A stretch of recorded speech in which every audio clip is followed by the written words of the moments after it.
3 years ago, Penelope Murray saved a Mafia boss and lost her heart in 3 impossible days, then vanished the night his world exploded, taking a secret he didn't know existed.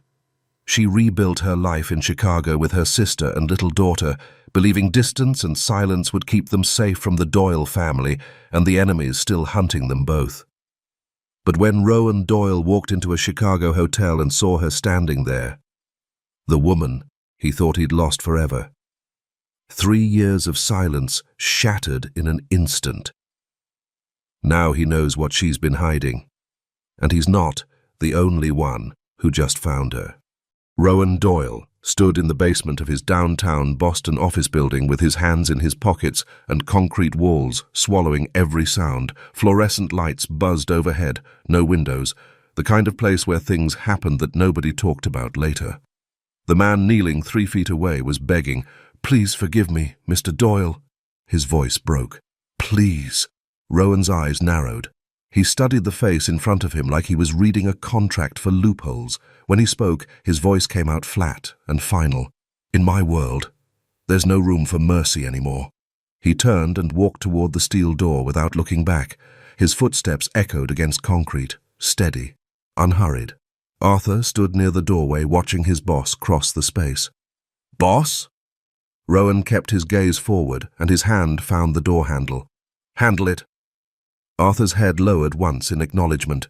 He turned his attention to the man still on his knees. The door closed behind Rowan. One gunshot cracked through the basement. Rowan Doyle was already climbing the stairs. The same day, the same hour, 1,000 miles west in Chicago. Penelope Murray stood at the front of the conference room at the Halcyon Grand Hotel in a charcoal suit and pulled-back hair that said "professional without trying." 8 staff members sat around the table, housekeeping supervisors, front desk managers, concierge leads. Her title read Operations and Brand Experience, Assistant Director. Guest satisfaction improved 12% last quarter. She clicked to the next slide. But VIP floor response times are still too slow. Anything over 8 minutes is unacceptable.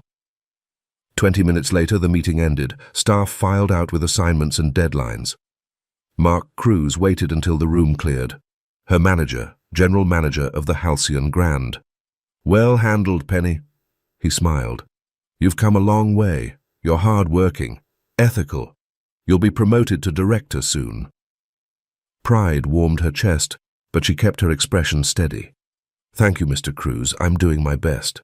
His smile faded slightly as he checked his watch. "You've been on duty for 18 hours. Go home. Sleep. That's an order. We'll see you day after tomorrow." She wanted to argue. The words sat ready on her tongue, but exhaustion won. "Yes, sir." Meanwhile, in Boston, upstairs, Rowan's office sat dark with Venetian blinds half closed against afternoon light, trying to push through the glass. He stood at the sideboard, pouring 3 fingers of whiskey into crystal that caught what little light existed in the room. The door opened. Arthur stepped inside and stopped when he saw the glass in Rowan's hand. "Boss?" He glanced at his watch. Noon, then back at the whiskey. Something shifted in his expression before he spoke again. "Maeve's here." Rowan lifted the glass to his lips and drank. The burn went down smooth, familiar. He set the tumbler on the bar with careful precision. "Tell her I'm not seeing anyone." Arthur's fingers curled, then stilled at his side. "Boss?" He paused. "You weren't like this before. You never refused Maeve." Rowan's mouth curved into something that might have been a smile once. Now it just looked sharp. "I used to make mistakes." He poured another measure. "Feelings, emotions. Not anymore." His hand lifted the glass again. "Not anymore." Arthur left without another word. Rowan lifted the glass. The burn was easier than remembering what her voice sounded like. Maeve stood in the corridor with her back to floor-to-ceiling windows that overlooked Boston. 42 floors up, and the city spread below like a map of everything her nephew used to care about before he'd stopped caring about anything at all. Footsteps approached from behind. She didn't turn. Arthur cleared his throat. She glanced over her shoulder. "How is he?" Arthur's head moved twice, side to side. Maeve's attention returned to the window, the harbour, the old neighbourhoods, watching a man destroy himself one decision at a time. 3 years. Her voice came out quiet. He's gotten worse, more ruthless, harder. She turned to face Arthur fully. Is he drinking? Yes, ma'am. Silence stretched between them. Maeve's expression hardened with decision. We need to move faster on the marriage situation. She pulled out her phone. Contact Elizabeth. Tell her to stop by his office today. Make it look natural. Arthur's expression didn't change, but something shifted behind his eyes. You think that'll work? No. Maeve turned from the window. But watching him destroy himself isn't working either. Penny's apartment sat 15 minutes from the hotel. 2 bedrooms. Clean, safe, nothing like the life she'd left behind in Boston. Nora opened the door before Penny's key cleared the lock. 20 years old now. Long dark hair, bright eyes, Northwestern scholarship that kept her drowning in papers and deadlines. I've been waiting.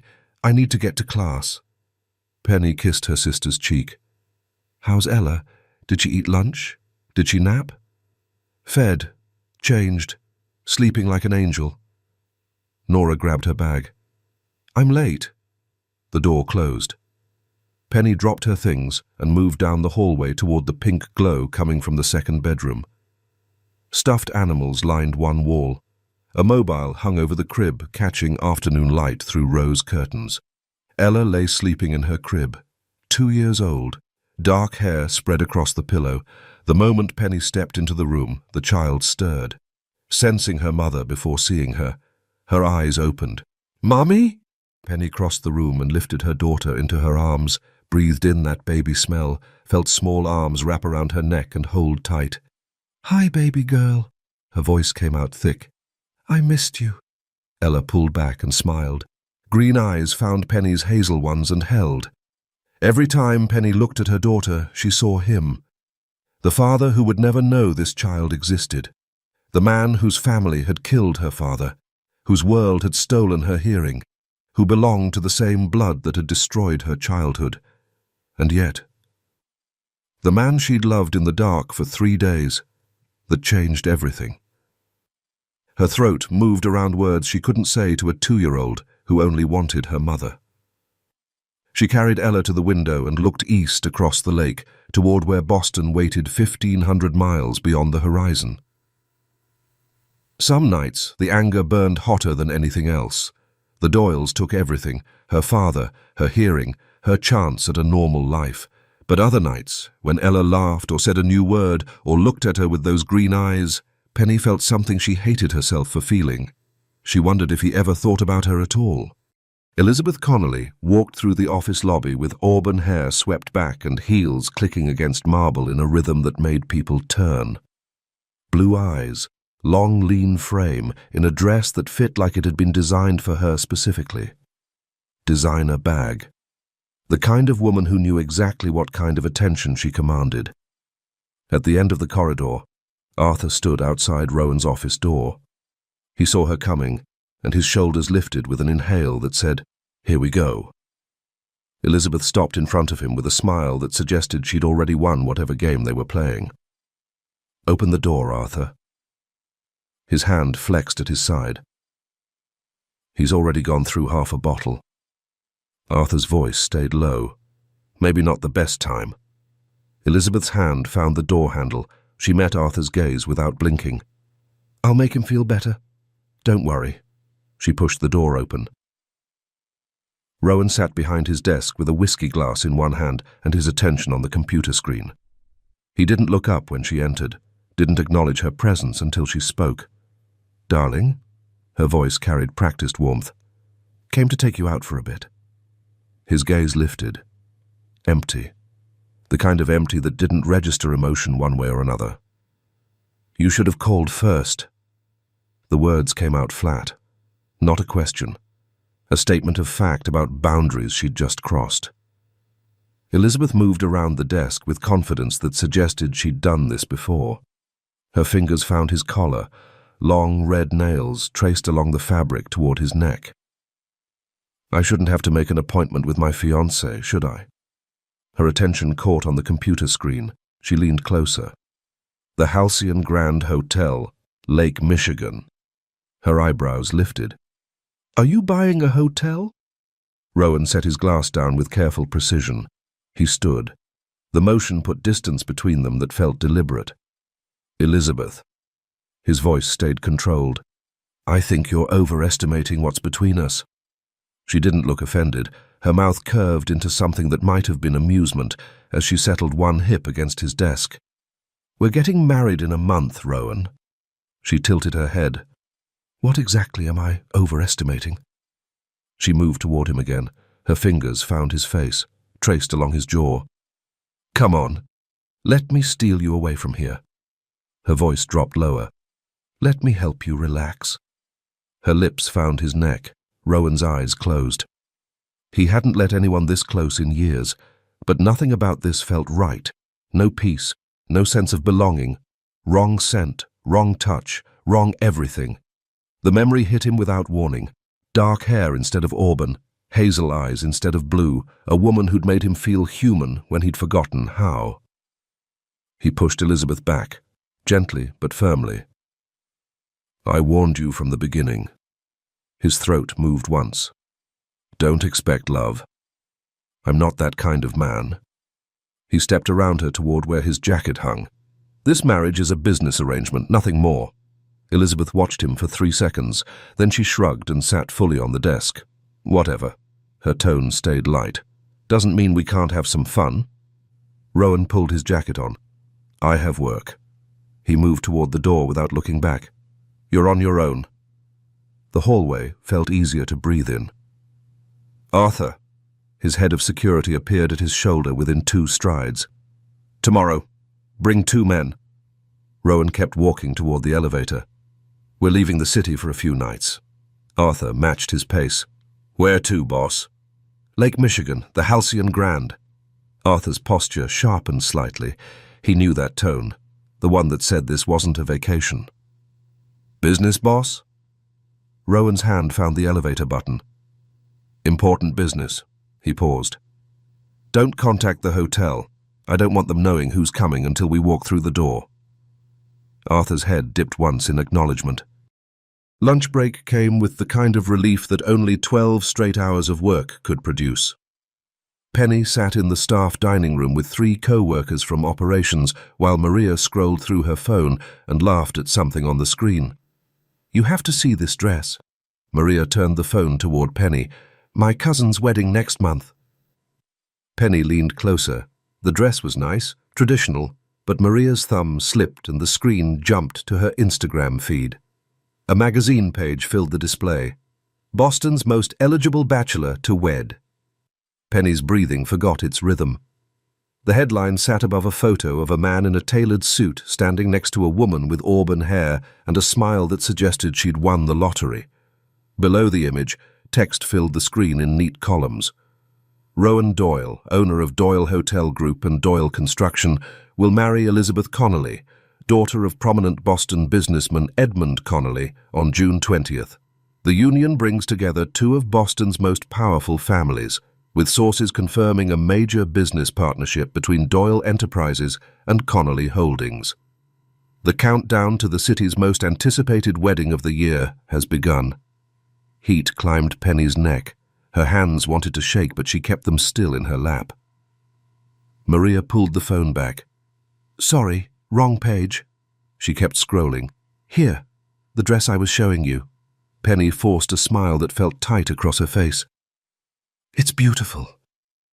Her voice came out normal, steady, like her chest wasn't constricting around air that suddenly felt too thick to breathe. She stood with movements that required conscious effort. I need to get back. The brand audit reports are due before 4. Nobody questioned it. Penny Murray always worked, always had something that needed finishing, always left lunch early to handle one more task. She made it to her office before her hands started trembling. He was marrying someone else. Someone whose last name opened doors. Someone whose family had power and connections and everything Penny had never been able to offer. She pressed her palms flat against her desk and breathed through the ache spreading across her ribs. But waiting at home was Ella. Green eyes, dark hair, a smile that looked more like her father's every single day. The reminder steadied her. She walked back into the hallway with her shoulders straight and her expression blank. The afternoon brought its usual chaos. Guest complaints, maintenance issues, a mix-up with room assignments that took 40 minutes to untangle. Penny moved through it all with the kind of efficiency that had earned her 3 promotions in 3 years. She was halfway down the main corridor with an armful of folders when she saw him. Victor Lapkin stood near the concierge desk in a charcoal suit with Italian tailoring, tall, blonde, sharp features that belonged on magazine covers, late 30s with the kind of presence that made people look twice. The owner of the Halcyon Grand. He turned and his attention found her immediately.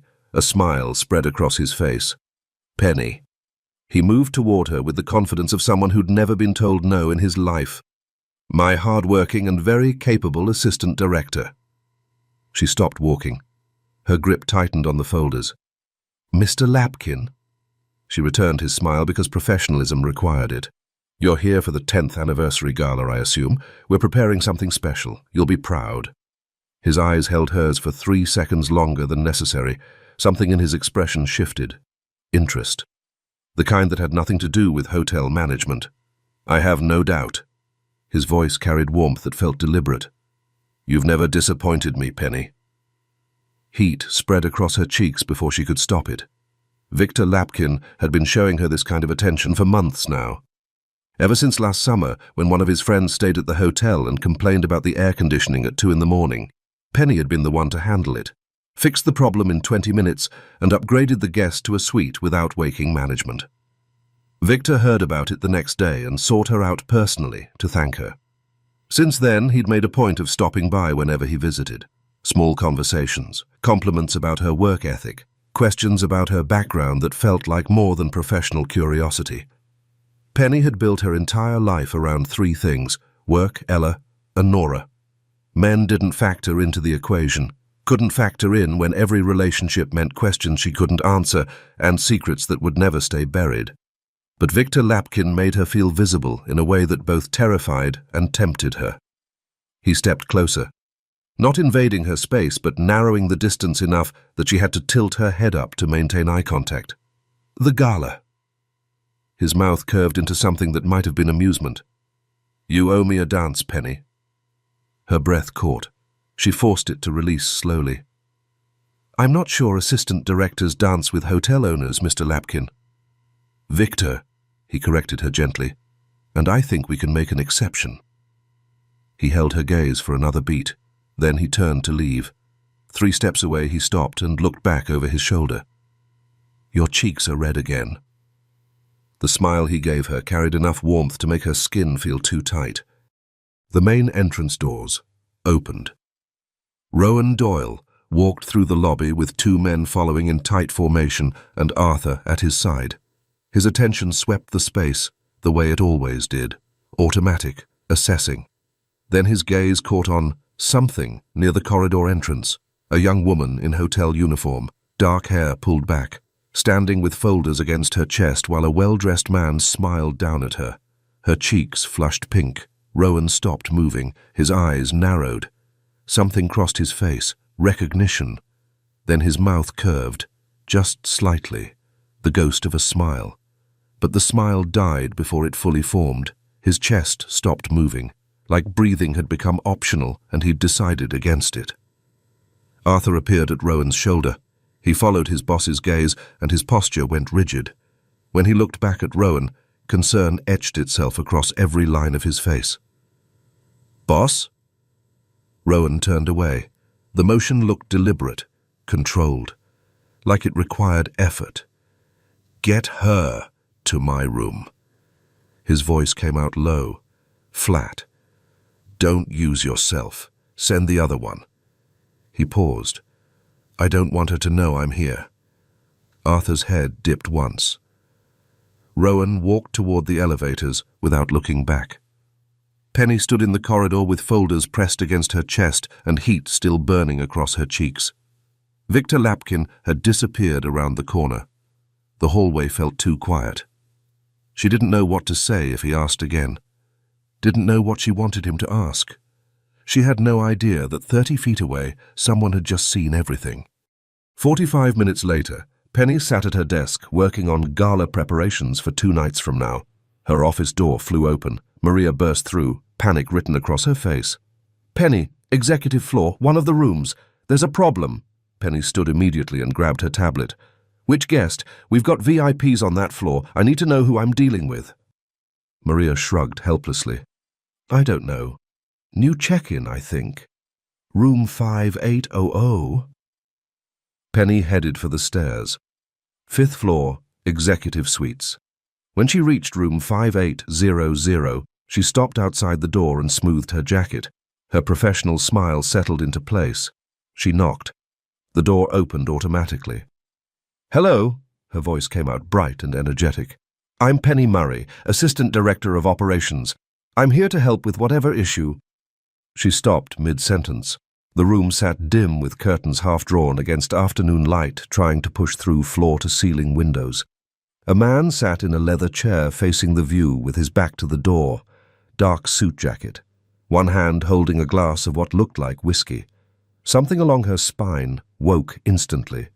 The man didn't move or acknowledge her presence, just sat there like he had all the time in the world. She hesitated, then forced herself to continue. "Whatever the problem is with your room, I'm here to assist." She took another step inside. The door closed behind her with a soft click. The man rose slowly from the chair, still facing away. Tall, very tall. His presence filled the space and made the room feel suddenly smaller. The scent, she knew, tobacco and amber. Her lungs forgot how to work. She knew this body.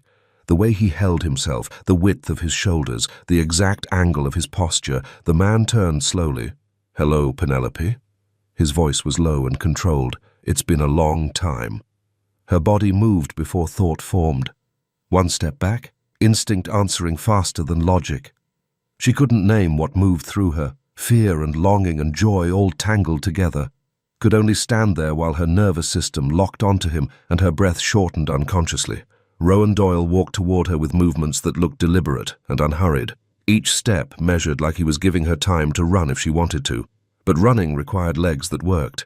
His presence pressed into her awareness. The air between them felt charged, wrong and familiar at the same time. She wanted to back away and step closer at once, and the contradiction kept her frozen. He stopped, 2 steps away. His gaze found hers and held. Maybe 3 seconds, maybe longer. Time lost meaning when her pulse registered in her throat and her palms and behind her eyes. His eyes carried nothing, no warmth, no emotion, just cold assessment. This wasn't the man from Portsmouth, the one who'd held her in the dark and whispered promises, the one whose touch had made her feel seen. This was someone else, wearing his face. Her throat worked around words that refused to come. "Mr. Doyle," she finally managed. How did you find me?" His mouth curved into something that wasn't quite a smile, something sharper. "I didn't look for you, Penelope." Each word landed with weight. "If I had, believe me, I would have found you." A painful knot settled in her throat. He took another breath before continuing. "I came here on business. Saw you in the lobby." She tried to smile. Her face wouldn't cooperate. "I understand, Mr. Doyle." Her voice sounded steadier than she felt. "Of course. If you'd wanted to find me, you would have." His expression didn't change. His voice stayed flat and cold. "But you left without saying goodbye." He moved closer. One more step. Close enough that she could see the exact color of his eyes. Close enough that his cologne invaded every breath. Her pulse slammed through her entire body, wrists, temples, the base of her throat. Rowan tilted his head slightly. His eyes narrowed. "Why did you do that?" The question came out quiet and dangerous. "I wanted to hear it from you." She bit her lower lip, hard enough to hurt. This wasn't supposed to happen. She'd thought she'd never see him again, had built an entire life around that assumption. No speech prepared, no explanation rehearsed. Her voice broke. "I was scared." Tears burned behind her eyes. She blinked hard, but one escaped anyway. One more step backward. Her shoulders hit the door. "Your family killed my father, Mr. Doyle." The words came out raw, honest. "What exactly did you expect me to do?" Something flickered across his face. His mouth curved at one corner, a smile that looked like it hurt. He didn't look away, didn't give her space, just kept that cold gaze locked on hers. Then he moved, one final step closer. His body didn't touch hers, but the distance carried tension, in shared breath, in the heat radiating off his chest. Penny had to tilt her head back to maintain eye contact. He seemed taller than she remembered. The space between them felt impossibly small. His hand lifted, palm flat against the door, right beside her head. "Are you afraid of me, Penelope?" His voice carried no emotion, just the question. She straightened her spine, lifted her chin. She wasn't that girl anymore, couldn't be that girl in front of him. But when she spoke, the words came out barely above a whisper. "No." "Why not?" He leaned closer. "Because you still think I'm a good man." This time she managed a real smile, small, bitter. "No." She held his gaze. "Because I'm not that girl anymore." His expression shifted. Something moved behind his eyes. He reached up slowly. His fingers found the strand of hair that had fallen across her face, lifted it, tucked it behind her ear. His attention caught on her hearing aid. The smile that touched his face didn't reach his mouth. It lived in his eyes. Soft, brief, then gone. "You're still using the same one." She nodded once. He pulled back, like she'd burned him. Turned away, put distance between them with 3 long strides toward the window. "Are you happy here, Penelope?" His back stayed to her. "Is your sister okay?" Then quieter. "Are you happy?" The space between them let her breathe again. She pulled herself together, straightened her jacket, found her voice. "Yes, Mr. Doyle. Thank you. Professional, polite. I have a good job. I like my life here." His head dropped forward. He didn't want her to see his face, didn't want to see hers. Both of them hiding behind words neither meant. "Well then," his voice came out flat, final. "I'm glad I got to see you." Silence stretched. "You can go now, Penelope." She stood there for 3 or 4 seconds, trying to process. What was happening? What was this? "You can go?" "Of course, Mr. Doyle." The words came automatically. "If you need anything, my office is on the 2nd floor. Operations management." The minute the sentence left her mouth, she realized how stupid it sounded. She turned, grabbed the door handle, pulled it open and walked through fast enough to qualify as running. The hallway blurred. Her heels hit marble too loud. Her breathing came too fast. She couldn't slow down until she reached the stairwell and the door closed behind her. 3 years. 3 years. And this was how they'd meet again? This was it? The Doyle family. Everything wrong in the world, wearing expensive suits and cold eyes. And she would never, ever let her daughter become one of them. The whiskey bottle sat half empty on the desk. Rowan poured another glass as late afternoon light died against the windows. His back stayed to the door. The emptiness behind his eyes, the disappointment sitting heavy in his chest. He didn't want anyone seeing it. Didn't want to explain it. How had he let a girl affect him like this? But she wasn't a girl anymore. Penelope Murray had walked into that room looking like a woman who'd survived 3 years without him just fine. Professional and polished in ways that made that night in Portsmouth feel like something he'd imagined, except for the moments when she'd looked at him and her cheeks had flushed, when her voice had trembled, when her scent, something clean and simple, had filled the small space between them and reminded him what peace felt like. That feeling, the one he'd spent 3 years trying to forget, safety and belonging and something pure in a world that had none of it left. "I remember who I was with you," he whispered to the empty room. The door opened behind him. "Boss?" Arthur's voice came out quiet and careful. "You need anything?" Rowan swallowed tension quietly. His hand flexed at his side before he forced himself to relax. The man she was talking to in the lobby. He didn't turn around. Who is he? Arthur moved closer and pulled up something on his phone. Victor Lapkin, Russian-American, owns this hotel and a few other properties in the area. Connected to the Bratva, low level but connected. Chicago knows him, respects him. He keeps his head down. Rowan's mouth curved into something that wasn't quite a smile.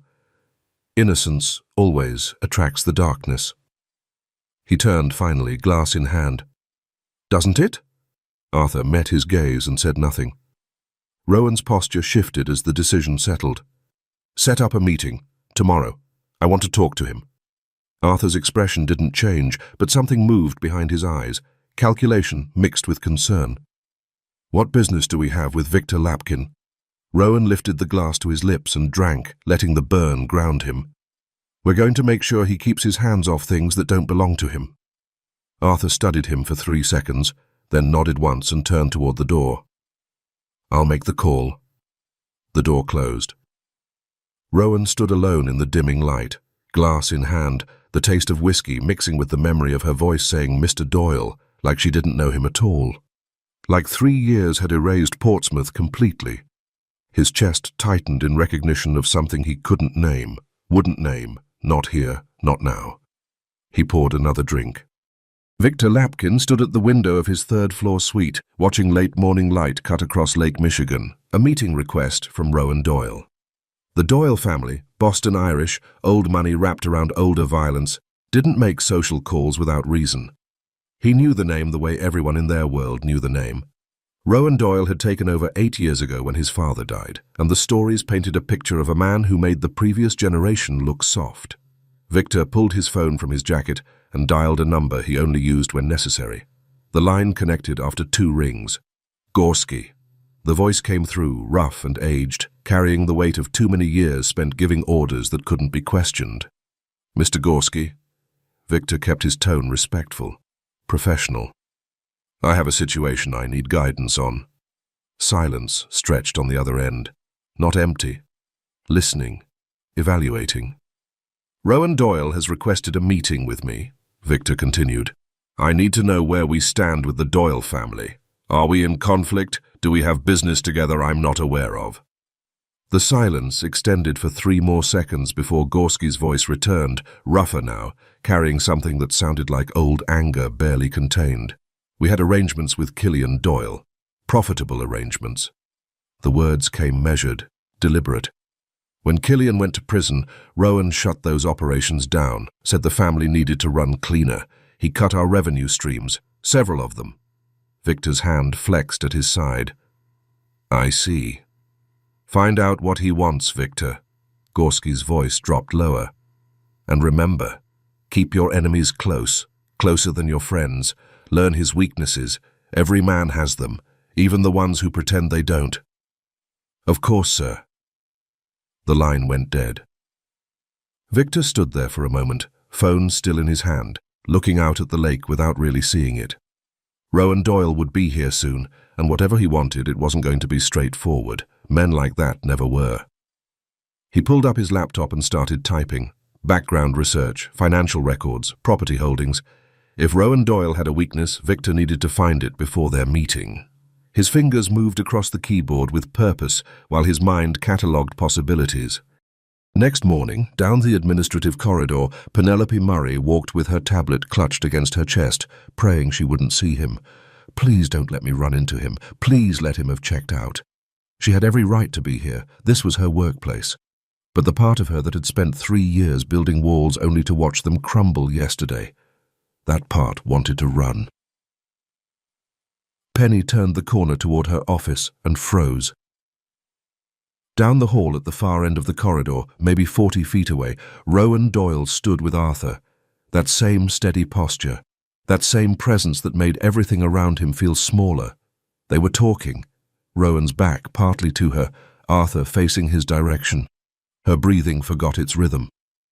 She moved fast, stepping backward around the corner and pressing her spine against the wall where they couldn't see her.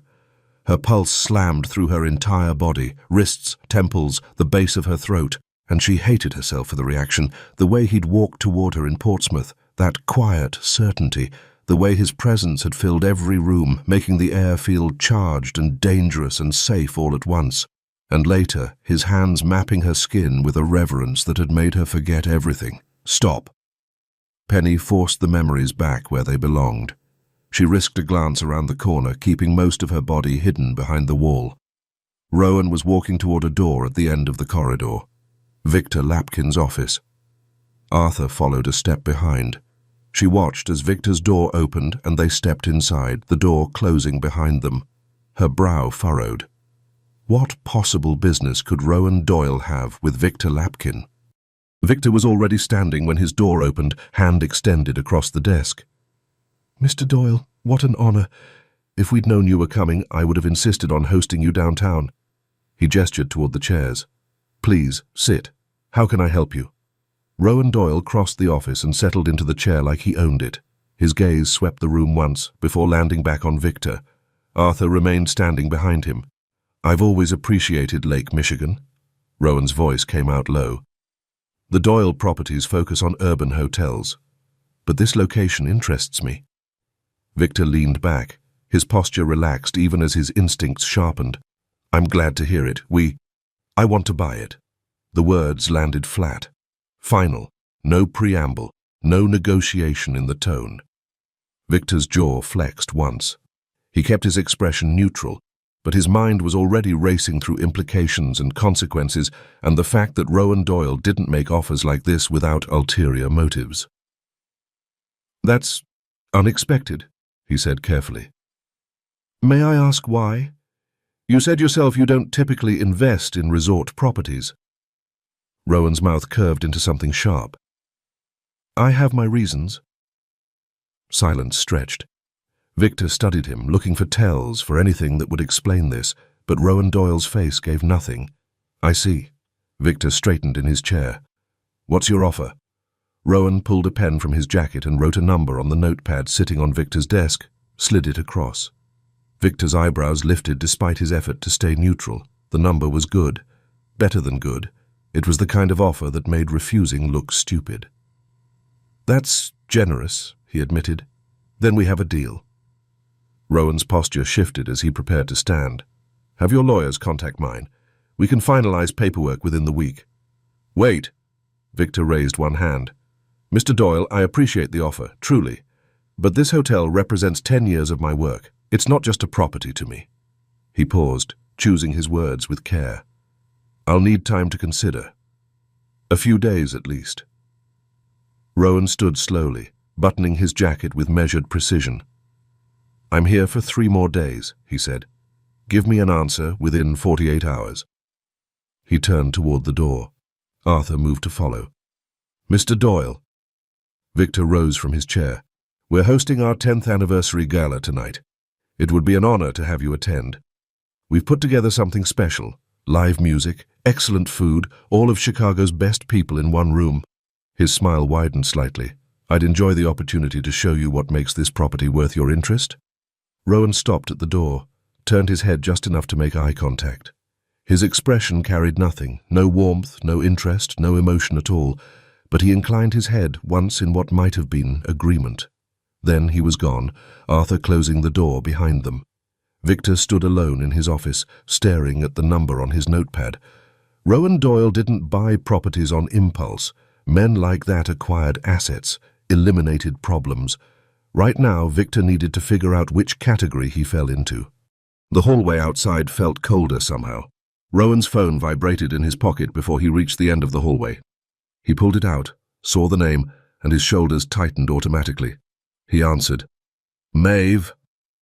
"What are you doing in Chicago, Rowan?" Her voice came through sharp. "I haven't heard from you in a week." Arthur stepped back, giving him space. "I had business to handle here." Silence stretched on the other end. When Maeve spoke again, her tone had gone cold. "Don't tell me this is about the Murray girl." Rowan's jaw clenched hard enough to hurt. His hand flexed at his side before he forced it to relax. "You need to stop interfering in my business, Maeve." Each word came out quiet. I'm not the boy you could steer anymore. The entire family depends on every decision you make. Her accent thickened. Don't forget that. I'm your common sense, Rowan. Being the head of this family doesn't mean following your desires. Rowan ended the call. Arthur stood nearby, pretending he hadn't heard.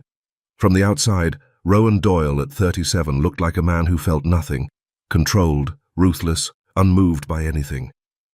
But the storm raging inside him, the one that hadn't stopped since Penelope Murray walked back into his life, that was something no one could see, and no one ever would. Penelope left work early, her coat already buttoned as she passed through the administrative corridor toward the exit. She'd stayed late 3 nights this week preparing for tonight's gala. She'd earned the early departure. Across the marble lobby, near the elevators, Victor Lapkin stood talking with 2 members of the maintenance staff. When he saw her, something in his expression shifted. A small smile. Not the polished, professional version he wore in meetings, something warmer. Penny's lips curved slightly in return before she could stop herself. Mr. Lapkin wasn't like Rowan Doyle. The thought arrived unbidden, immediate. Victor was warm where Rowan was ice, approachable where Rowan commanded distance, an honest businessman who treated his staff like human beings instead of pieces on a board. And Penny had noticed over the past year that Victor noticed her. The toy he'd given Ella at the Christmas party, a stuffed giraffe that her daughter still carried everywhere, the way he always stopped to chat when their paths crossed in the hallways, asking about her day like he genuinely wanted to know. Most hotel owners barely learned their employees' names. Victor remembered that Penny's daughter was 2 and that she'd been promoted from housekeeping 6 months ago. Other staff had started to notice his attention.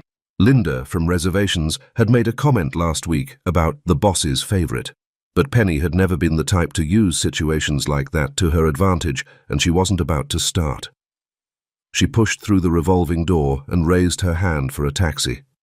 The black sedan, parked 3 cars down, went unnoticed as she climbed into the cab and gave her address. Inside the taxi, Penny watched the streetlights blur past the window and let herself think about what she'd been avoiding all week. She hadn't seen Rowan Doyle face to face since yesterday evening in his suite. She'd spent today avoiding hallways where he might be. She didn't want to see him, couldn't afford to see him. He hadn't come to Chicago for her anyway. Whatever business he had with Victor, it had nothing to do with Penelope Murray. That certainty should have brought relief. Instead, her throat tightened, and her eyes burned with something she refused to name. How could she feel relieved and devastated at the same time? How did grief and gratitude occupy the same space in her chest? Inside her apartment, Penny scooped Ella into her arms and buried her face in the little girl's hair. Life was strange. A piece of both of them existed in her arms right now, Rowan's green eyes looking back at her from Ella's face, and he had no idea. Probably wouldn't care even if he knew. After all, he was marrying someone from his world, someone appropriate, Elizabeth Connolly, with her old money and her perfect pedigree. Later, standing in front of her closet, Penny stared at the black lace dress she'd bought for tonight. Her hand flexed at her side before reaching for the hanger. She'd only worn black lace once before, in Portsmouth, in that house where everything had felt like a fever dream she couldn't wake from. Penny swallowed against the memory and pulled the dress free.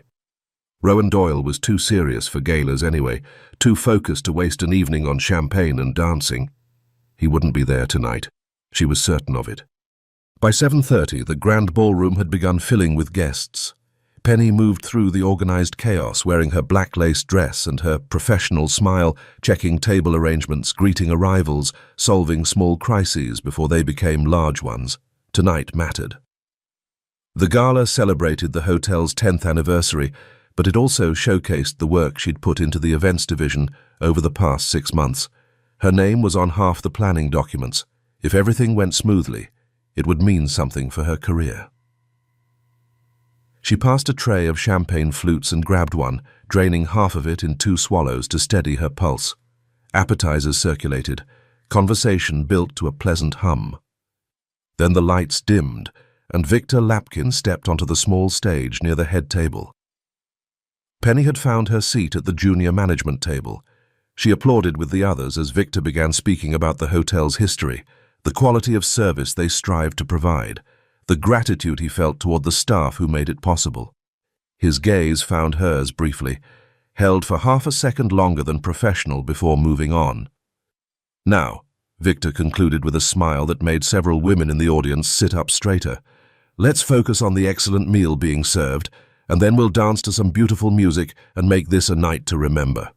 The applause swelled as he stepped down. Linda, the reservation manager seated beside Penny, leaned close with a knowing grin. "Your beauty really came out tonight, Penny. You're one of those women who shines at events like this." Heat rose to Penny's cheeks. "Thank you, Linda. You look beautiful too." The executive table sat directly next to theirs. As Victor returned to his seat, he paused beside Penny's chair and bent low enough that only she could hear. "You look stunning tonight, Penny." His voice carried warmth she'd learned to recognize. "And I know how much work you put into making this evening happen." Penny's smile felt genuine for the first time all week. "Thank you, Mr. Lapkin." She glanced around the ballroom, centerpiece candles burning evenly, servers moving efficiently, guests engaged in conversation. Then her attention snagged on something odd. At the far end of the management section, one table sat empty, 8 place settings, untouched champagne flutes, no name cards. Penny leaned toward Linda. "Was there an empty table in the final seating chart? That one wasn't there when I reviewed everything yesterday." Linda followed her gaze and frowned. "Added last minute. I don't know who requested it. They didn't give names." Something about that felt wrong. She pushed the unease down and reached for her wine glass. By the time the music started, she'd finished her second glass, and the tight knot in her chest had loosened. Victor stood from the executive table and scanned the room with easy confidence. "If someone doesn't break the ice," he announced to the tables nearby, "everyone will be too shy to dance." He extended his hand toward Penny. "Come on, Penny. Let's open the floor for our guests." Every head at both tables turned to look. Penny's face went bright red as she took his hand and let him guide her onto the empty dance floor. Victor's hand settled warm and steady at her waist, his other hand capturing hers. He moved her into the dance with easy grace. "You're blushing," he murmured, his smile widening. "Shy as always. I find that incredibly attractive." Penny's gaze dropped to his shoulder. His hand on her bare back shifted slightly, his thumb drawing small circles against her skin, just above the dress's low-cut edge. "You interest me, Penny." Her breathing forgot its rhythm for a moment before she forced it steady. "There are plenty of women around you, Mr. Lapkin. I'm sure you meet far more interesting people than me." His expression softened, something genuine moving behind his eyes. "You seem more real than anyone else." The ballroom door opened across the room. Penny didn't see it, didn't notice Arthur holding the door or the tall figure in the dark suit stepping through. But she felt the shift in the room's energy. Rowan Doyle's gaze found the dance floor immediately. Found her. Arthur glanced at his boss's face and his posture sharpened slightly. Rowan's jaw flexed once. He moved toward the empty table at the edge of the management section without taking his eyes off the center of the floor where Penelope Murray danced in another man's arms. He sat, adjusted his cufflinks with deliberate precision, and watched. Other couples had joined the dancing now, filling the floor with movement and laughter. Penny relaxed slightly, no longer the sole focus of attention. Victor said something she didn't quite catch, and she smiled, her head tilting back slightly as the tension in her shoulders eased. Her gaze swept the room and locked onto Rowan's. Everything stopped. Her head turned away fast, breaking the connection. Her throat moved around unspoken words as she swallowed against the sudden tightness in her chest. "Something wrong?" Victor's voice carried concern. "No," the word came out too quickly. "I think the wine went to my head. Maybe we should sit down." Victor's hand had just begun releasing her waist when a presence appeared at Penny's shoulder. Rowan Doyle stood 3 feet away, his attention on Victor. "Beautiful evening, Mr. Lapkin." Penny took a step backward. Rowan's hand caught hers. The contact lasted 1 second, maybe less, but Victor saw it, his eyes narrowed fractionally. Rowan turned his full attention to Penny. "Would you dance with me, Miss Murray?" Victor's smile stayed polished as he took a step back. "I'm glad you could make it tonight, Mr. Doyle." He walked toward his table with measured steps, but his gaze cut back to where Rowan and Penny stood. The music swelled. Rowan extended his hand, and Penny realized with absolute certainty that whatever safety she'd built over the past 3 years was about to shatter completely. Penny was trembling in Rowan's arms. She couldn't stop it. Rowan's gaze dropped to the black lace dress, and something shifted in his expression. His lips curved slightly, not quite a smile, but close. "I thought you'd left, Mr. Doyle." Penny kept her voice steady, even as her pulse slammed through her wrists and temples. Rowan's hand at her waist tightened. He pulled her closer, just an inch, maybe less, but enough that both of them understood what it meant. Couldn't. One word. That was all he gave her. Penny looked up into his eyes, those green eyes she knew better than her own, the same eyes that looked back at her every morning from Ella's face. And this time, unlike yesterday evening in his suite when he'd been cold and distant, he was looking at her the way he had that night in Portsmouth, like she was the only thing in the room worth seeing. Her breath shortened unconsciously. "Why are you trembling?" Rowan's voice came out low, controlled. "A moment ago, you seemed to be enjoying yourself with that man." Penny's gaze dropped to his shoulder. "Mr. Doyle, I don't feel well. Can we sit down?" Rowan paused for half a beat, his hand still firm at her waist. "Then let me take you outside for some air." She looked up at him. His expression carried the kind of confidence that didn't ask permission. The terrace. Before she could answer, his hand shifted to the small of her back, guiding her through the crowd with the same quiet authority he used for everything. Penny moved with him because refusing would draw more attention than complying. The terrace doors opened onto cool May air. Penny's shoulders tensed against the chill. Rowan shrugged out of his jacket and draped it over her shoulders. The fabric held his heat, his scent. Penny's fingers curled, then stilled as she forced herself not to pull the jacket tighter around her body. "Better now." "No," the word came out before she could stop it. "I'm not." Rowan turned her to face him, his fingers catching her chin and tilting her face up. "What's wrong, Penelope?" His thumb traced the line of her jaw once. "You've been nervous since the moment you saw me. The situation with your father. It was complicated. We found the person responsible, sent him to prison, but you left before I could even apologize to you." His voice roughened slightly. "You didn't even give me 2 minutes to say goodbye." Penny tried to step back. His hand on her shoulder kept her in place. Every point where his skin touched hers felt like fire. "That night," Rowan's grip on her shoulders tightened. "When I told you that you were mine, that I would never let you go. I meant it." His eyes searched hers with an intensity that made her chest ache. "We shared that night together, Penelope. You gave yourself to me. That doesn't happen without feeling something." His hands slid from her shoulders to her arms, thumbs tracing slow circles against her skin. "So tell me, what did you feel?" A tear slipped down Penny's cheek before she could stop it. What could she say? That Maeve had threatened her? That if she ever came near Rowan again, Nora would pay the price? That now there was Ella to protect, and Penny couldn't afford to let him know she existed? Rowan saw the tear. His jaw clenched hard enough that she could see the muscle flex beneath his skin. "Penny." His voice dropped to something dangerous. "What are you hiding from me?" She pulled herself together in one sharp breath, straightened her spine, met his gaze with as much composure as she could force into her expression.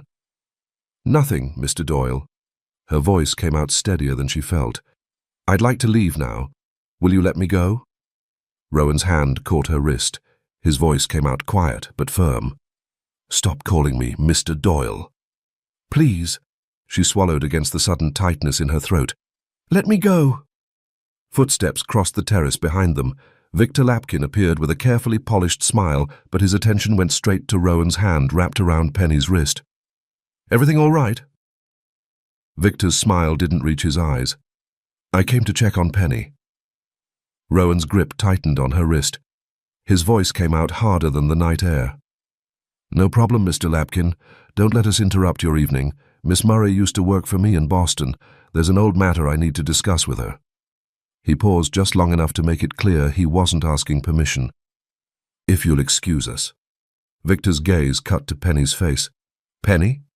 She forced a smile. It's fine, Mr. Lapkin. I'm just helping Mr. Doyle with some information. I'll be back inside in a few minutes. Victor nodded slowly. He turned and walked back toward the ballroom doors with measured steps, but after he stepped inside, he stopped, stood in the light spilling through the glass, watched them. What was Penny's relationship with Rowan Doyle?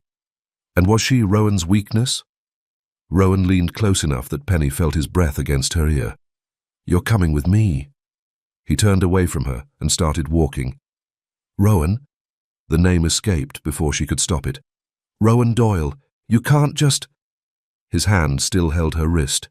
He smiled at the sound of his name from her lips, but his back was to her so she didn't see it. Penny stumbled half a step before finding her footing, pulled along in his wake. She didn't see the smile that crossed his face when she'd said his name, didn't see the way something that looked almost like satisfaction settled into his expression. All she knew was that Rowan Doyle was taking her somewhere, and she had absolutely no idea how to stop him, or if she even wanted to. The elevator doors closed behind them, and silence filled the space. Rowan was giving her time to realize she'd made a choice, and now there was no taking it back. He stood with his hands in his pockets and his back against the mirrored wall. The black lace dress against her pale skin, hair falling forward over her shoulders, his jacket still draped across her shoulders from the terrace. She watched the floor numbers climb. When she looked up, his eyes were already waiting. What do you think you're doing? The words came out sharper than intended. I'm only coming with you to avoid a scene, because I'm a respected employee here and I don't want Mr. Lapkin upset. The corner of Rowan's mouth curved. Not quite a smile. You seem to care quite a bit about Victor. The jacket came off her shoulders and she shoved it at his chest hard enough that he had to catch it. The anger she'd been swallowing since the terrace finally had somewhere to go. You know something? No one calls me Penelope except you. Everyone else calls me Penny. But you keep that distance, even when you say my name. Rowan took one step closer. There was a time when there was no distance between us, Penelope, when I knew exactly how you felt. The elevator doors opened. His hand closed around her wrist and he pulled her down the hallway. Room 5800. He unlocked the door and drew her inside, and the moment the door closed, something shifted from tense to combustible. Penny turned on him. Tonight was important to me. I've been preparing for 6 months, working toward this gala where I could prove I belonged somewhere. She stopped. And then you just showed up.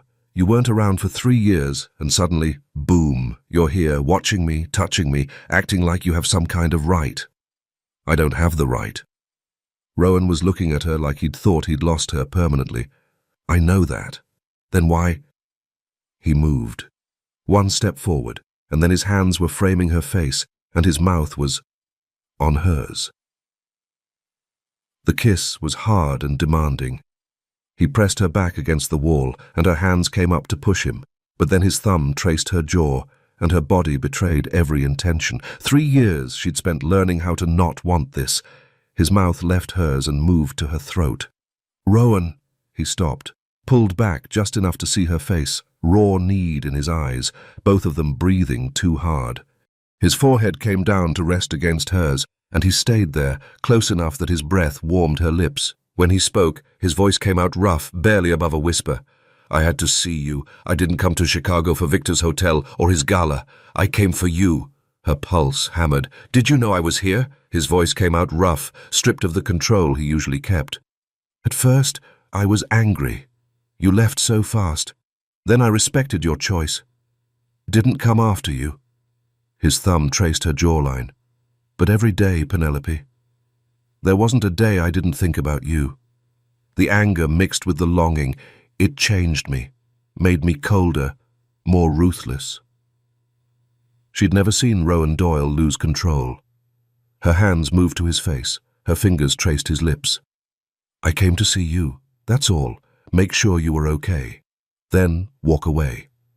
But when I saw you tonight..." He kissed her again, and for a moment Penny let herself believe that maybe this time they could find a way to make it work. A knock sounded at the door. Rowan went still against her, his head lifting away from the kiss. "Not available." The voice from the hallway made Penny's stomach drop. "Rowan, darling, it's me. Surprise." Rowan's gaze locked onto Penny's, and she watched his expression change in real time. Watched the softness drain out of it, watched the walls slam back into place. He saw the shift in her eyes too, saw the longing that had been there half a second ago go dull and dead. She pushed against his chest with both hands. He stepped back. "Your fiancé is here, Mr. Doyle." His jaw tightened. He wanted to argue, wanted to explain. "Penelope." "Mr. Doyle." She made her voice empty and professional. "Your guest is waiting." He stared at her for 3 seconds. She could see him weighing his options, send Elizabeth away, or let Penny walk out, possibly for good. He turned and opened the door. Elizabeth Connolly stood in the hallway wearing a red evening gown, and her face lit up the moment she saw Rowan. Her arms went around his neck. "I missed you, my love." Rowan's hands came up and caught Elizabeth's wrists, pulling them down from around his neck. Elizabeth's smile flickered. Her gaze found Penny standing behind Rowan. "Interesting." Penny stepped forward. "I hope the ventilation system doesn't cause you any more problems, Mr. Doyle." Her voice stayed perfectly even. "Good evening, ma'am." She walked past both of them and headed down the hallway without looking back. Behind her, Elizabeth's voice went cold. "Rowan, 1 month before our wedding is not the time for stupidity." Penny kept walking. Inside the room, Rowan watched Penny disappear. Every muscle in his body told him to go after her, to not let her walk away thinking he'd chosen Elizabeth. Elizabeth's hand settled on his waist. He moved away without thinking. "I'm not marrying you, Elizabeth." The words came out flat and final. Silence stretched for 3 seconds. Then Elizabeth's smile returned, brittle. "I don't understand. I hope this isn't about that little tramp." Rowan turned to look at her. Whatever she saw in his face made her take half a step backward. Elizabeth's voice went tight, defensive. "I thought you were a smart man, Rowan." Rowan closed the distance between them and caught her chin, forcing her to meet his eyes. "I'm a man who knows what he wants, and I don't want you." He looked at Arthur in the hallway. "Arthur, take Miss Connolly to her car." "I'm not going anywhere." Elizabeth's voice pitched higher. "You can't just—" Rowan pulled out his phone and dialed. When his secretary Mary answered, he didn't bother with pleasantries.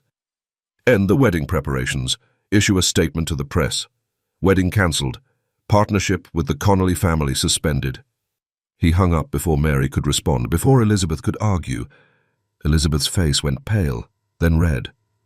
"My father is going to make you regret you were ever born." Rowan closed the door in her face. In the lobby, Penny stood near the ballroom entrance. She'd wiped her eyes twice tonight, more than she'd cried in 3 years, and straightened her dress. She looked like someone who could walk back into that gala. "Hey, you!" Penny turned to find Elizabeth Connolly crossing the lobby with sharp, angry steps. Arthur followed 3 steps behind, his expression carefully neutral. "Yes, ma'am?" Elizabeth stopped too close, deliberately invading space. "I don't know what you think you are or what game you're playing, but you're going to stop seeing my fiancé." Her voice went harder. "Now, tonight, before this turns into something you can't recover from." The word fiancé landed like a slap, but Penny kept her expression neutral. "I think you've misunderstood, ma'am. I'm not seeing Mr. Doyle. I'm an employee here." She kept her tone polite. "He needed to discuss a ventilation issue in one of our suites. That's all this was." Elizabeth's eyes narrowed into something dangerous. "You think I don't know your type? Women like you see a powerful man with money and latch on, using whatever cheap tricks to get his attention."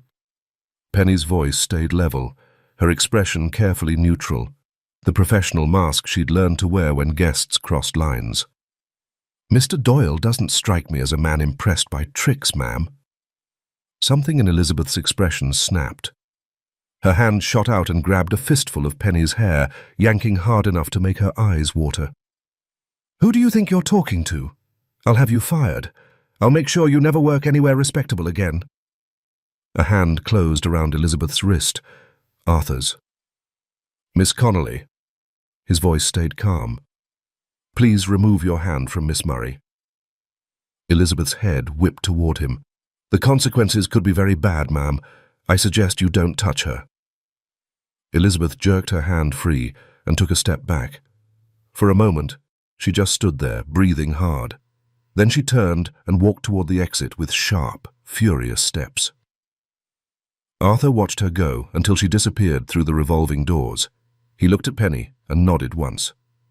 "Thank you, Arthur." He started to follow Elizabeth, then stopped and turned back. Mr. Doyle cancelled the wedding.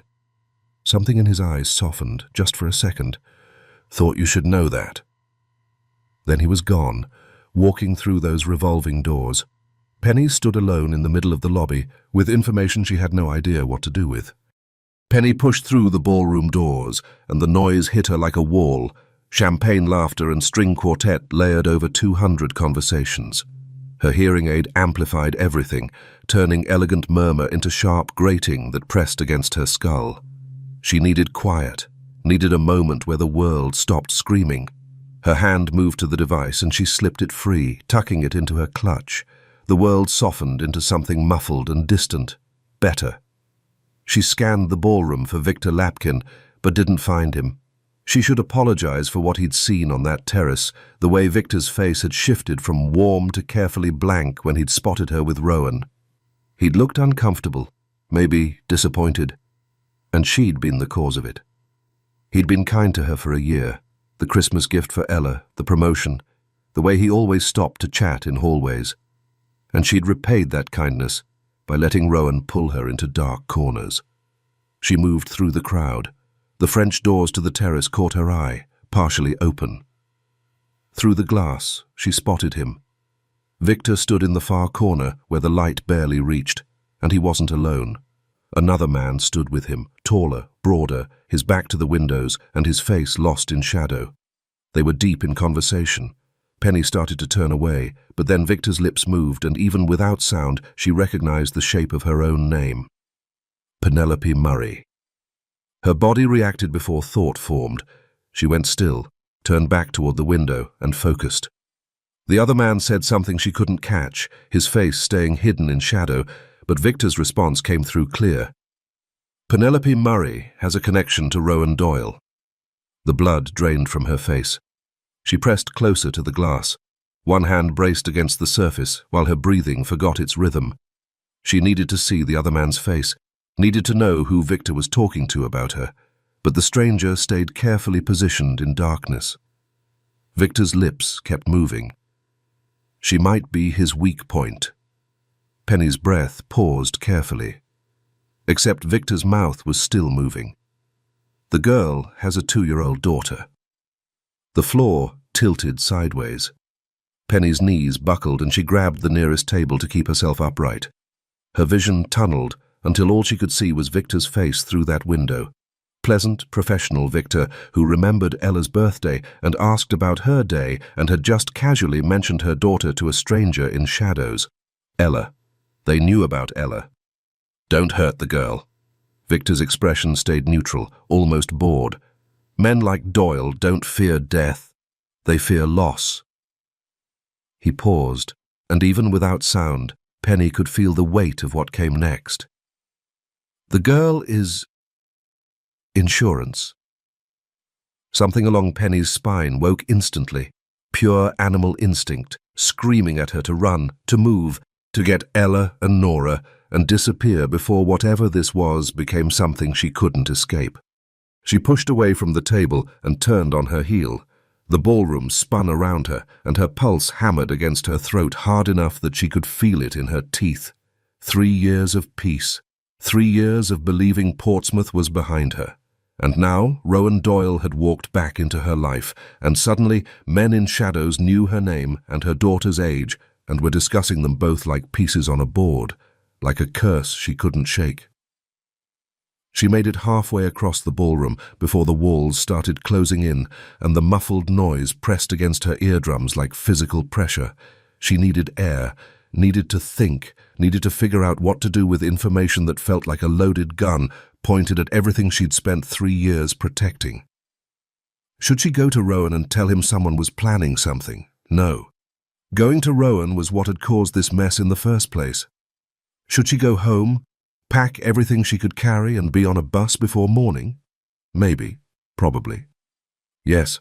The hotel's front entrance appeared ahead of her, and Penny pushed through the revolving doors hard enough that the mechanism protested. Cool night air hit her face, and she dragged it into her lungs in gulps that didn't quite satisfy the burning in her chest. The lakeside town stretched out ahead of her, quiet streets and scattered lights, and the dark expanse of the water beyond. Penny. The voice came from her left, and she spun to find Arthur crossing the sidewalk toward her with long strides and an expression that suggested he'd been looking for her. Of course he had. Arthur saw everything, and Penny had just bolted from a gala like her dress was on fire. What's wrong? He stopped 3 feet away, his gaze moving over her face in a way that was probably cataloguing every sign of panic she was currently broadcasting. You look... I need to go home. The words came out too fast, too sharp, stripped of everything except raw urgency. I need to leave, now. Arthur's posture sharpened slightly. Let me take you to Mr. Doyle. Whatever happened...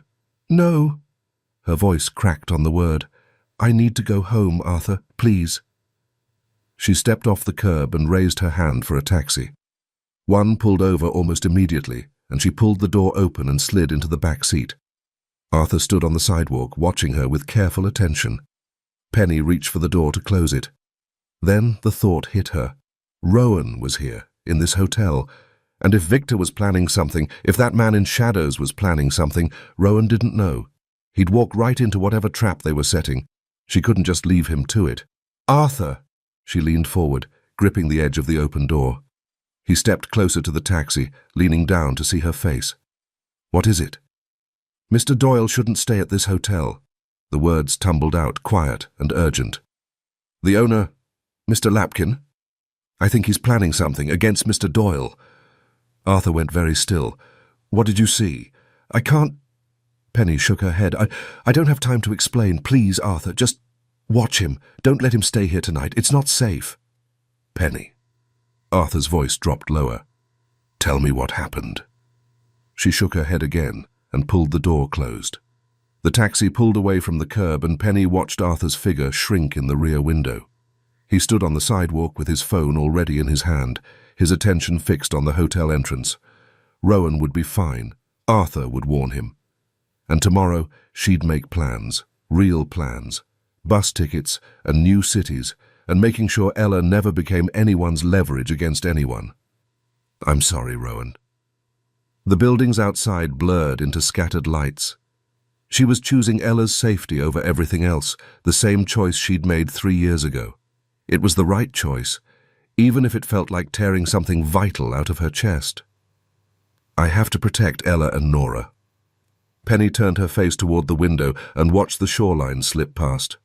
5 minutes later, Arthur stood in Rowan's suite explaining what had just happened outside the hotel. Rowan's face was tight, his jaw set with worry. Arthur finished with, She was terrified, boss. Rowan's jaw flexed once. He reached for his jacket and pulled it on. Did you get Penny's address? Arthur had his phone out already, GPS location marked from the moment the taxi pulled away. He turned the screen toward Rowan. Rowan grabbed his keys. We're going to Penny's, now. He moved toward the door. Call the men, 2 cars, everyone armed. Arthur was already dialing.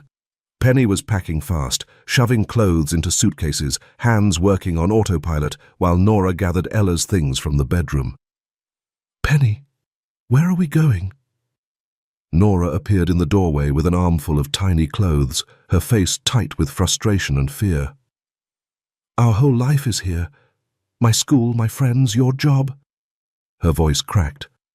We ran from Portsmouth 3 years ago, and now we're running again? Is this how we're going to live forever? Penny didn't stop moving. I don't know, Nora. Right now, I just know we need to leave." Ella started crying in her crib. Penny crossed to her and lifted her daughter into her arms, pressing her close and breathing in that baby-soft scent. "Shh, baby. Mommy's here." "We'll take the train," she said to Nora over Ella's head. "Buy tickets to the first place with availability. Find a motel." "And then what?" Nora shoved the clothes into a duffel bag with more force than necessary. "I don't know." Penny's voice came out raw. "I need time to think, Nora. Right now, I just need to keep us safe." A knock sounded at the door. Penny froze with Ella in her arms. Her weight shifted to prevent movement, every muscle locking down. "Don't answer it," she whispered. Nora's eyes went wide. They stared at each other across the small living room. "Who knocks at 11:30 at night?" Nora's voice barely carried. The knock came again. Harder. More insistent. Penny held Ella tighter, feeling her daughter's small body press against her chest. Nora moved to the door, with hands shaking so bad Penny could see the tremor from across the room. She reached for the handle and pulled it open. Rowan Doyle stood in the hallway. He looked at Nora first, and the first word out of his mouth was her name. "Hello, Nora." Then his gaze moved past her to where Penny stood pressed against the far wall with a child in her arms, and his lips parted, breath catching. Penny felt her knees weaken and pressed her back harder against the wall for support. Rowan was about to learn everything, and she couldn't protect Ella from this anymore. Rowan stepped inside, and Arthur followed close behind, filling the small space with too much height and too much silence. Rowan walked toward Penny with slow, deliberate steps. His gaze held hers for a long moment. She saw questions there, saw pain, and then his eyes dropped to the child in her arms. His hand lifted before he could stop himself, and his fingers touched Ella's soft hair, traced down to her cheek. He looked at her eyes. He didn't need to ask. Everything showed on Penny's face. Something shifted in Rowan's chest, a physical ache that made it hard to draw breath, but there wasn't time to process what this meant. Right now, he needed to get them somewhere Victor Lapkin couldn't reach. He said nothing. His gaze moved to the packed suitcases by the door, then back to Penny's face. His hand lifted again, and this time his fingers found her cheek. "You know, no one else can keep you safe, Penelope. Just me." Penny looked away. She couldn't hold his gaze. "I'll take her." Nora stepped forward and reached for Ella. "Come here, sweetie." Ella went to her, small arms wrapping around Nora's neck, and Penny felt the loss of her weight, like losing ballast in a storm. Across the room, Arthur stood perfectly still, his attention moving between the little girl in Nora's arms and Rowan's profile. The resemblance wasn't subtle, the same green eyes, the same facial features. Anyone could see it. Rowan looked at Ella again, his gaze held there for a beat too long, then moved back to Penny. She stood there, not breathing, waiting for him to say something. "I'm taking you out of here," Rowan said quietly. "To Chicago. Tonight. Then we'll figure out where you need to go." 10 minutes later, Penny sat in the back seat of Rowan's car with Ella asleep in her lap and the lakeside town disappearing in the rearview mirror. Rowan had his head tipped back against the seat, his eyes fixed on the small girl whose face was tucked against her mother's shoulder. He couldn't look away. Hadn't been able to look away since the moment Nora opened that door. "Mummy?" Ella stirred against Penny's chest, her voice thick with sleep. "Where are we going?" "Somewhere nice, baby." Penny pressed a kiss to her daughter's forehead.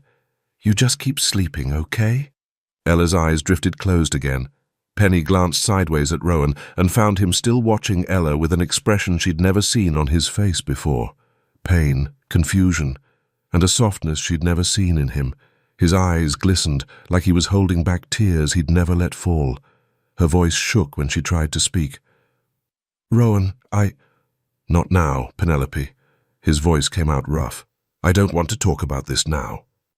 He turned his face toward the window, but his hand moved across the seat between them and found hers in the darkness. His fingers laced through hers and held on tight enough to hurt. They didn't speak again for the entire 30-minute drive. Rowan's hotel in Chicago was all glass and steel and the kind of money that whispered instead of shouting. He took them straight to the top floor and unlocked a penthouse suite that was bigger than Penny's entire apartment. "You'll stay here. Security's tight. No one gets past the front desk without clearance." Then he was gone, closing the door behind him before Penny could find words. She stood in the middle of the living room trying to remember how to breathe. "You need to talk to him." Nora settled Ella on the massive bed and turned to face her sister. "You know that, right?" "I know." Penny sank down on the edge of the mattress. "He's not ready. Did you see his face? He looked—" She couldn't finish the sentence. "Heartbroken," Nora supplied quietly. "He looked heartbroken, Penny. But he also looked at Ella like she was the most precious thing he'd ever seen." She reached out and tucked a strand of hair behind Penny's ear. "This man loves you. And anyone with eyes can see that little girl is his daughter. Those green eyes don't lie." Penny bit down on her lower lip hard enough to taste copper. "Go," Nora said softly. "I'll get Ella settled." Penny stood on unsteady legs and moved toward the door. The time for running was over. The time for truth had come, whether she was ready for it or not. Penny's heart slammed against her ribs as she stood outside Rowan's door. Her hand hovered near the wood, hesitating. 3 years of running had brought her to this moment. Standing on the wrong side of a door, she wasn't sure she had the right to open anymore. She knocked softly. The door swung open immediately, like he'd been waiting, like he knew she'd come. Rowan filled the doorway, shirt unbuttoned at the collar, sleeves rolled to his forearms. His green eyes found hers, and something flickered there. Relief, anger, longing, all tangled together in a way that made her chest tighten. "I need to talk to you," she said quietly. He stepped aside without a word. She walked past him into the room, felt his presence close the door behind her. The click of the lock echoed louder than it should have. Rowan moved to the small bar cart, poured 2 fingers of whiskey into a glass. He didn't offer her one. Instead, he leaned against the wall, glass in hand, and just looked at her. The silence stretched. "You're not going to say anything?" The question came out smaller than she intended. "You're the one who came to talk." His tone was calm, too calm. The kind of calm that meant he was holding everything else back. Penny tucked her hair behind her ear, a nervous habit she'd never been able to break. Her hands felt useless at her sides. She'd prepared for this conversation a dozen times in her head over the last 3 years, but standing here now, facing him, every rehearsed word disappeared. "You didn't ask me anything," she said, finally meeting his eyes. "About her, about Ella. You didn't—" "I know the answers, Penelope." He took a slow sip of whiskey, watching her over the rim of the glass. "I was just waiting for you to tell me yourself." Her throat went dry. She swallowed hard, needing to sit before her legs gave out. She sank onto the edge of the couch. A second later, Rowan pushed off the wall and sat beside her. Not close enough to touch, but close enough that she could feel the heat coming off him. He turned toward her, waiting. She stared at the floor, her fingers twisting together in her lap. "I was just trying to protect them. Nora, Ella, I thought if I could build something safe, something stable." His hand caught her chin, firm but not rough, and turned her face toward his. "Look at me when you talk to me, Penelope." He leaned closer. "You made choices that took courage. Show me that same courage now." Her eyes stung. She blinked fast, trying to hold it together. "Why didn't you ask? About Ella? You saw her eyes. You knew. But you didn't say anything." Rowan's jaw shifted. He set the glass down on the side table, hard enough that the sound cracked through the quiet. "What do you want me to ask?" His voice was still controlled, but barely. "Whether you want me to ask why you hid my daughter from me for 3 years? Or maybe I should ask why being with me didn't feel safe enough to tell me you were carrying my child?" His grip tightened slightly on her chin, forcing her to hold his gaze. "Or should I ask what the hell I did to make you think I didn't deserve to know I had a daughter?" She flinched, not from his touch, but from the rawness in his voice. He let go of her face, leaned back, dragged both hands through his hair. Which question do you prefer, Penelope? Her pulse hammered in her ears. She'd seen Rowan angry before, cold, controlled, terrifying in his stillness. But this was different. This was personal. This was pain dressed up as fury. Or maybe, he continued, leaning closer, we should talk about what you're still hiding. Like what the hell happened with Victor Lapkin. Penny stood abruptly. Maybe this isn't the right time. You're drinking too much. His hand shot out, caught her wrist, and pulled her back down onto the couch. Not hard, but deliberate. He leaned in close, both hands framing her face now, his eyes burning into hers. Don't you ever try to walk away from me again, Penelope Murray. His voice was low, rough, barely more than a whisper. I will find you. I don't care if you run to the other side of the world. I will track you down. And if I have to chain you to my bed to keep you from leaving again, I'll do it. Do you understand me? Her body went rigid. She tried to pull back, but he held her there. You're not the same man I knew in that house. The words came out bitter, laced with disappointment. Something cracked across his expression, hurt, sharp, and immediate. He let out a harsh, humorless laugh. I thought you were different. Turns out you betrayed me just like everyone else. That broke through her control. Penny shoved him back, her own hands rising between them like a barrier. She wasn't sad anymore. She was furious. The words came out shaking with anger, her pale skin flushing red. You think leaving Boston was easy for me, Rowan? You think starting over with nothing was some kind of choice I wanted to make? Her eyes filled, but she didn't let the tears fall. I had to, because your family is terrifying. You kept telling me you'd protect me, but how were you supposed to protect me from your own family? She cracked. How were you supposed to protect our daughter? Rowan's expression shifted, confusion, then dread. His next words came out flat, dangerous. What are you hiding from me, Penelope? Just say it. She pulled in a breath, felt it shake on the way out. That night, she whispered, after the ambulance left. All I wanted was to be with you. I wanted to run to you. But Maeve... She stopped, forcing herself to continue.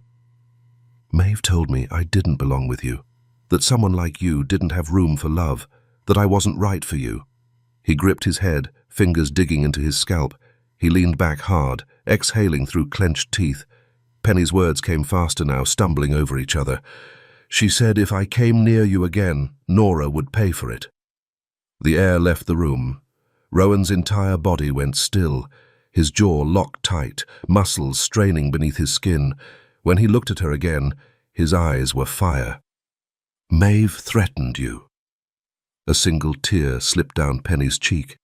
I'm sorry. I didn't have a choice. I was scared. That's why I got in the car. That's why I left. Her voice dropped to barely more than a whisper. But I didn't take the money. Not even a cent. Damn it, Maeve! The glass hit the wall before she registered he'd moved. It exploded into glittering shards, whiskey streaming down the white paint. He turned on her, eyes blazing. She offered you money. Penny's hands flew to her ears, body curling inward on instinct. Rowan saw it and froze. He crossed the space between them in 2 strides, dropped to his knees in front of her, and pulled her into his arms. God, Penelope, I'm sorry. The words came out broken. I didn't mean to scare you. I'm not angry at you. I'm angry at myself. He pressed her head to his chest, fingers threading through her hair, his other hand tight around her waist. I should have seen it. I should have known Maeve would do something like that. His breath was unsteady against her temple. I spent 3 years thinking you left because you wanted to, that I wasn't enough. He pulled back just enough to brush the tear from her cheek with his thumb. In that house, he said quietly, with you. I felt like myself for the first time in years. Someone I didn't recognize. Someone I actually liked. He paused. I don't trust people, Penelope. Everyone I've ever trusted has betrayed me. I thought you did too, and when you left, whatever good you saw in me, I lost it.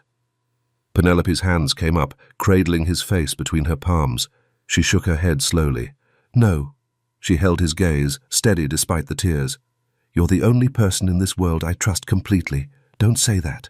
Don't ever say that. Rowan closed his eyes, leaning into her touch like a man who'd been starving. When he opened them again, he could barely speak. "I have a daughter I've never met, and I couldn't protect either of you." Penny kissed him. Not soft, not tentative. She kissed him like she was pulling him back from the edge of an abyss. And just like that, the man she'd known in Portsmouth was back. The kiss caught fire. Rowan's hands slid into her hair, angling her head as his mouth moved over hers with desperate precision. Penny climbed into his lap without thinking, her body remembering what her mind had tried to forget.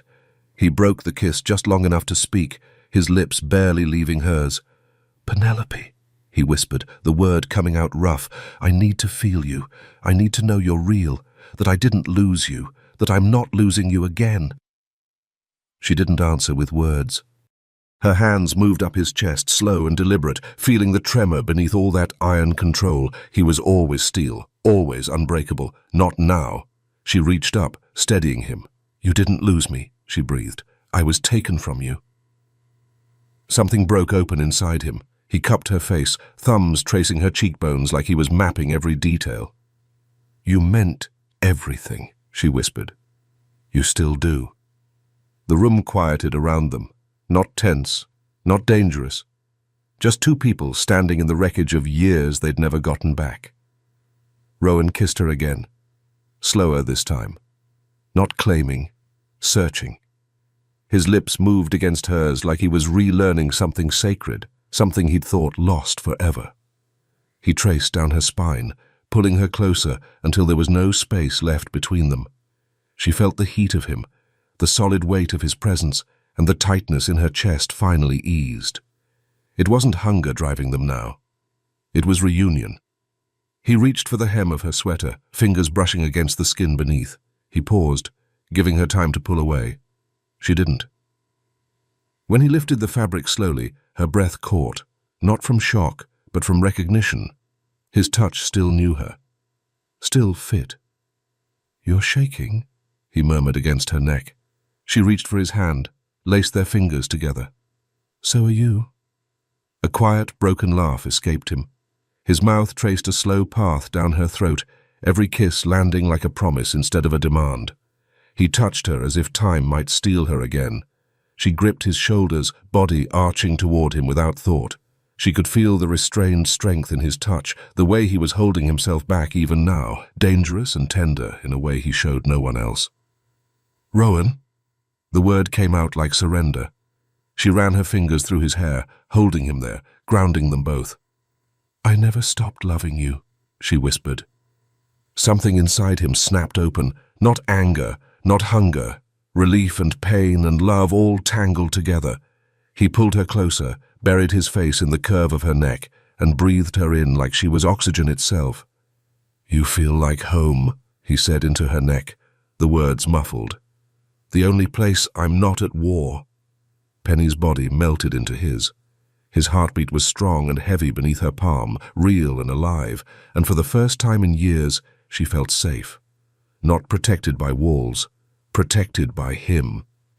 "I scare myself without you," he admitted quietly. She pulled back just enough to meet his eyes. "Then don't be without me." He kissed her again, slower, deeper, like he had all the time in the world and intended to use every second of it. And for the first time in 3 years, Penny stopped running. Penny woke wrapped in Rowan's scent, tobacco and amber, dizzying and dark. His arm lay heavy across her waist, his breathing steady against her shoulder blade. The morning light filtered through the curtains, painting everything soft and gold. But the moment felt incomplete. She slipped out carefully, mindful not to wake him, and padded barefoot down the hall to the other bedroom. Ella slept curled on her side beside Nora, one small fist tucked beneath her chin, dark hair fanned across the pillow. Penny lifted her daughter gently, felt her familiar weight in her arms. The walk back felt longer than it should have. She eased onto the bed beside Rowan, laying Ella between them as carefully as she could. The little girl stirred but didn't wake, just tucked herself closer to the warmth on either side. Penny's vision blurred. She'd never let herself imagine this. Not once in 3 years. The fear had been too strong, the impossibility too complete. But here they were, the three of them together in one bed, breathing the same air, existing in the same impossible moment. It felt like the most beautiful thing in the world. Rowan's eyes opened slowly. His arm reached for Penny, then stopped halfway when his hand found something much smaller. He froze. Then he smiled. It started slow, creeping across his face like sunrise, and Penny watched his entire expression transform. He ran his fingers through Ella's dark hair, so gentle it barely disturbed the strands. Then he leaned down and breathed her in.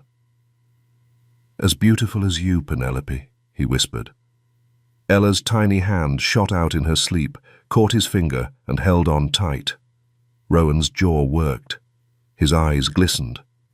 Penny smiled despite her own tears. "She looks just like you. Same eyes." He bit down on his lower lip, staring at their daughter like she might disappear if he looked away. When he spoke again, the words came out rough. "I can't be who I was before, Penny." He swallowed hard. "I used to be fearless, but now—" His gaze moved between them. "I'm terrified of losing you. Both of you." Penny reached across Ella, cupping his face. "I know you'll figure this out.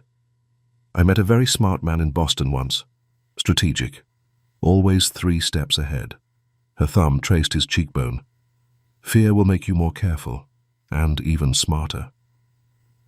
Rowan pulled them both closer, one arm around Penny, the other carefully cradling Ella's small form between them. But behind his eyes, the wheels were already turning. He couldn't afford to lose, not anymore. This final game had only one acceptable outcome. Victory. 2 black cars pulled up outside the Halcyon Grand just past 2 in the afternoon. Rowan sat in the back seat, watching Arthur finish a phone call. When his head of security lowered the phone, Rowan raised an eyebrow. "All set, boss. We got Victor Lapkin's accountant." Rowan's mouth curved, but the expression carried no warmth. "Good." He stared at the hotel entrance. "Last night, Penelope read Lapkin's lips. Boston expansion. Targeting our properties." His jaw tightened. "And he's planning to use Penny and Ella as leverage against me." Arthur's expression went cold. Rowan's voice dropped lower. "Now let's see how well this man lies to my face." They crossed the marble lobby in silence, drawing stares from guests and staff alike. Rowan moved like he owned the building, because soon enough he would. Victor Lapkin met them at his office door, all manufactured charm and expensive suit. "Mr. Doyle, welcome." He gestured them inside. "Please, sit." Rowan settled into the chair across from Victor's desk, Arthur standing slightly behind and to his left. Professional, contained, ready. "I assume you've had time to consider my offer?" Rowan said evenly. Victor's smile widened. "I was hoping you'd give me a few more days. I've decided I don't have that kind of time." Rowan's tone didn't shift. "I need your answer now." Victor leaned back, studying him. The shift was subtle but deliberate, from businessman to predator. "You know my employee Penny Murray quite well, I think."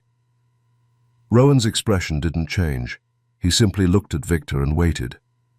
Victor smiled. "She's someone I value." Arthur shifted, glancing at Rowan. Rowan remained silent, but beneath the table, his hand slowly curled into a fist. "What does Miss Murray have to do with our business, Mr. Lapkin?" Rowan's tone stayed calm, controlled. Victor's smile turned knowing. "I saw you two talking yesterday. Penny seemed uncomfortable, and today she didn't show up for work." He paused. "That's not like her. So I sent someone to check her apartment. But she wasn't there. Her daughter and sister weren't there either." Rowan said nothing. Victor watched him closely, reading his expression. "Losing her would upset me." Rowan's jaw locked tight. Victor continued, voice smooth. "Here at the Halcyon Grand, we're family."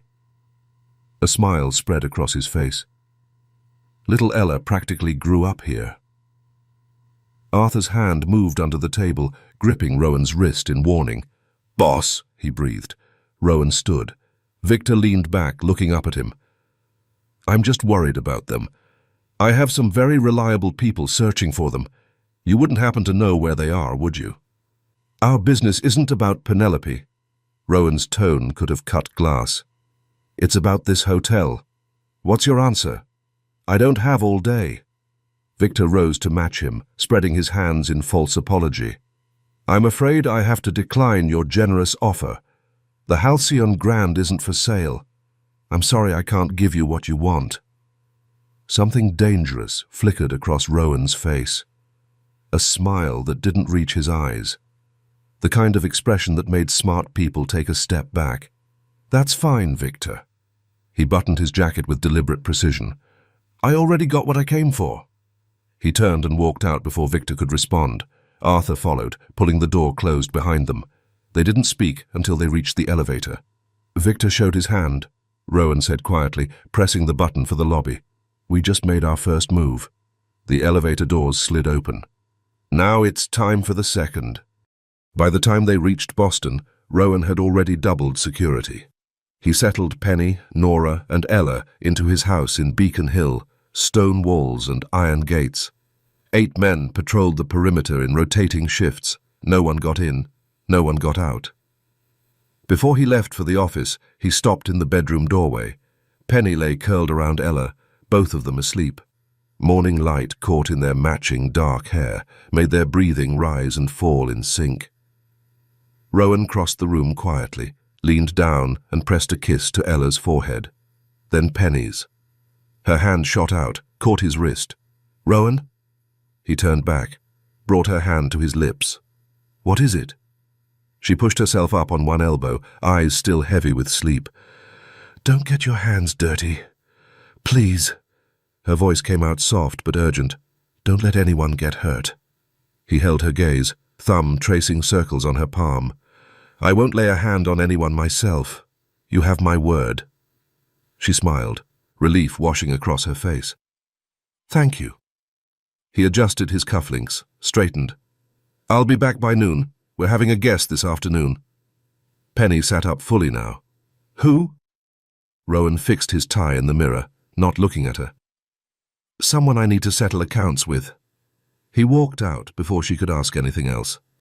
Elizabeth Connolly was already waiting outside his office when he arrived. She stood near the door, arms crossed, jaw tight with barely contained fury. Rowan barely spared her a glance as he approached. Elizabeth! His tone was flat, empty.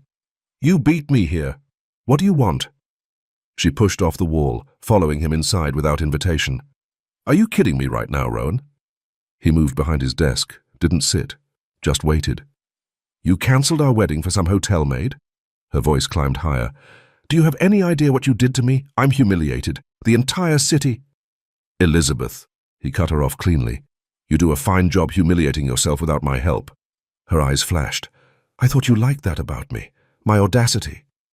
She stepped closer to the desk. You never had a problem with my the ends justify the means philosophy before.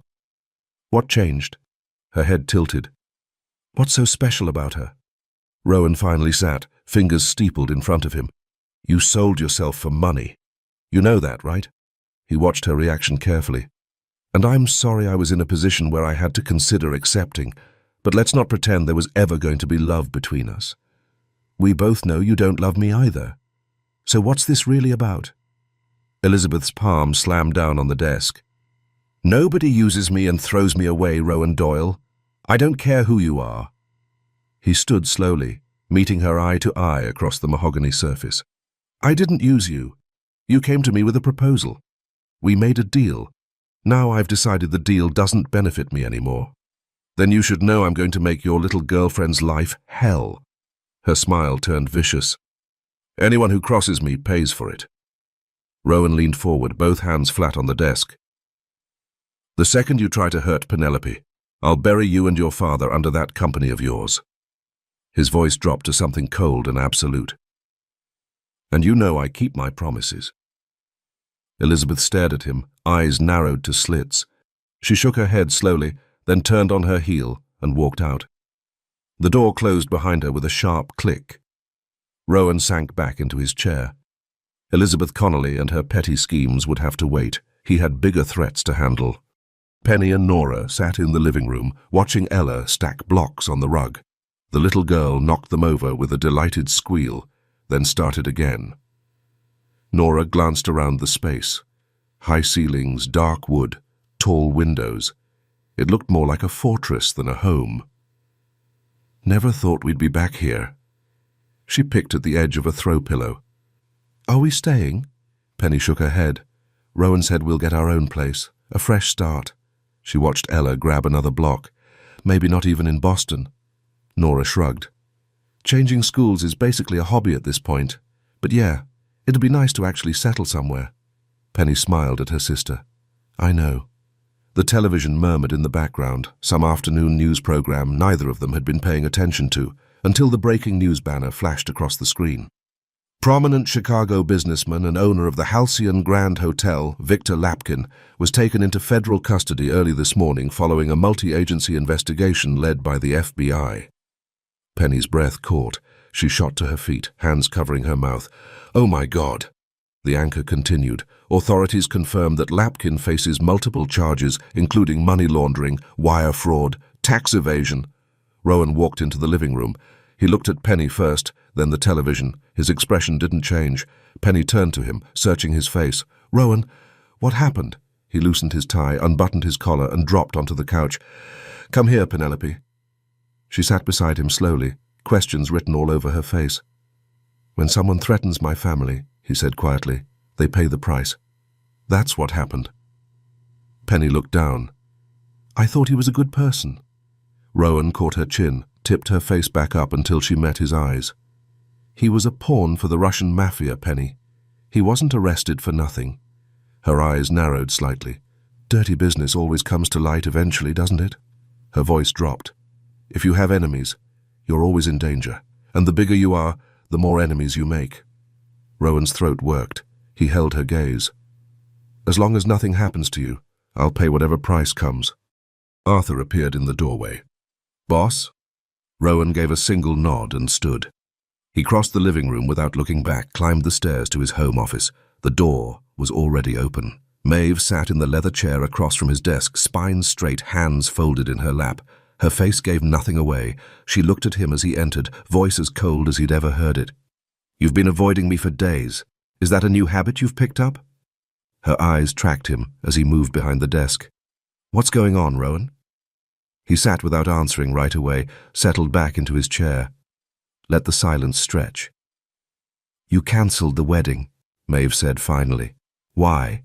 Rowan laced his fingers together on the desk surface, studied her for several long seconds. I've always loved you, Maeve. His voice came out quiet, measured, like a mother.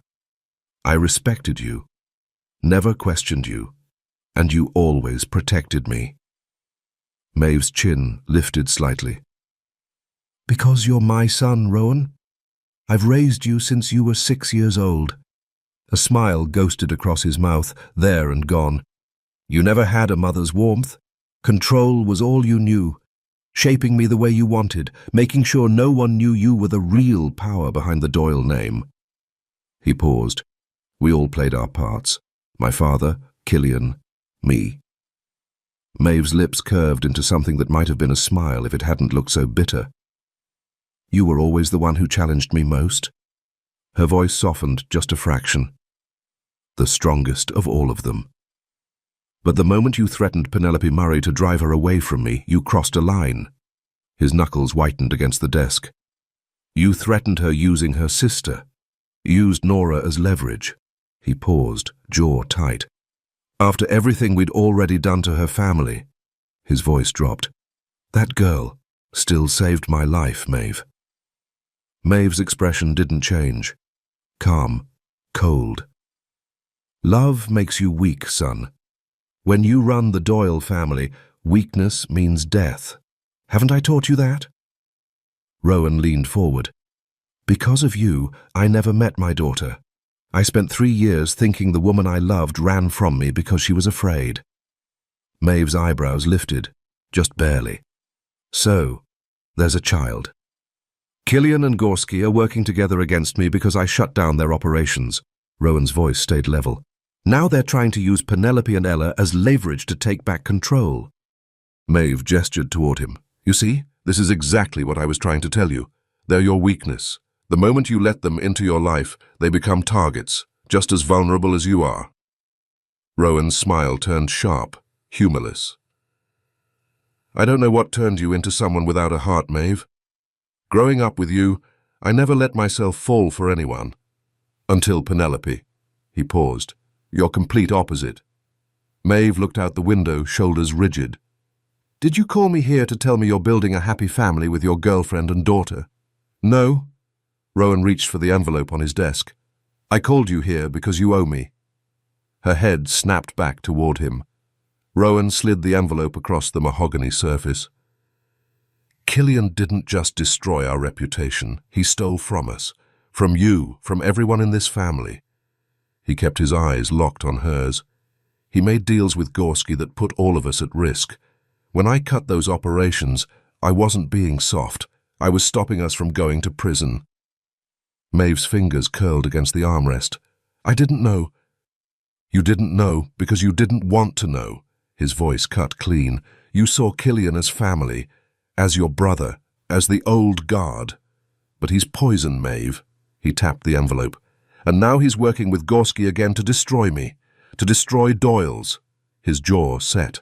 And when Gorski threatened Penelope and Ella to get to me, Killian crossed a line there's no coming back from. Maeve's eyes narrowed. Are you going to kill him? No. Rowan sat back. I'm not killing anyone. He gestured to the envelope again. There are flash drives inside. Evidence of everything he stole from you, from us.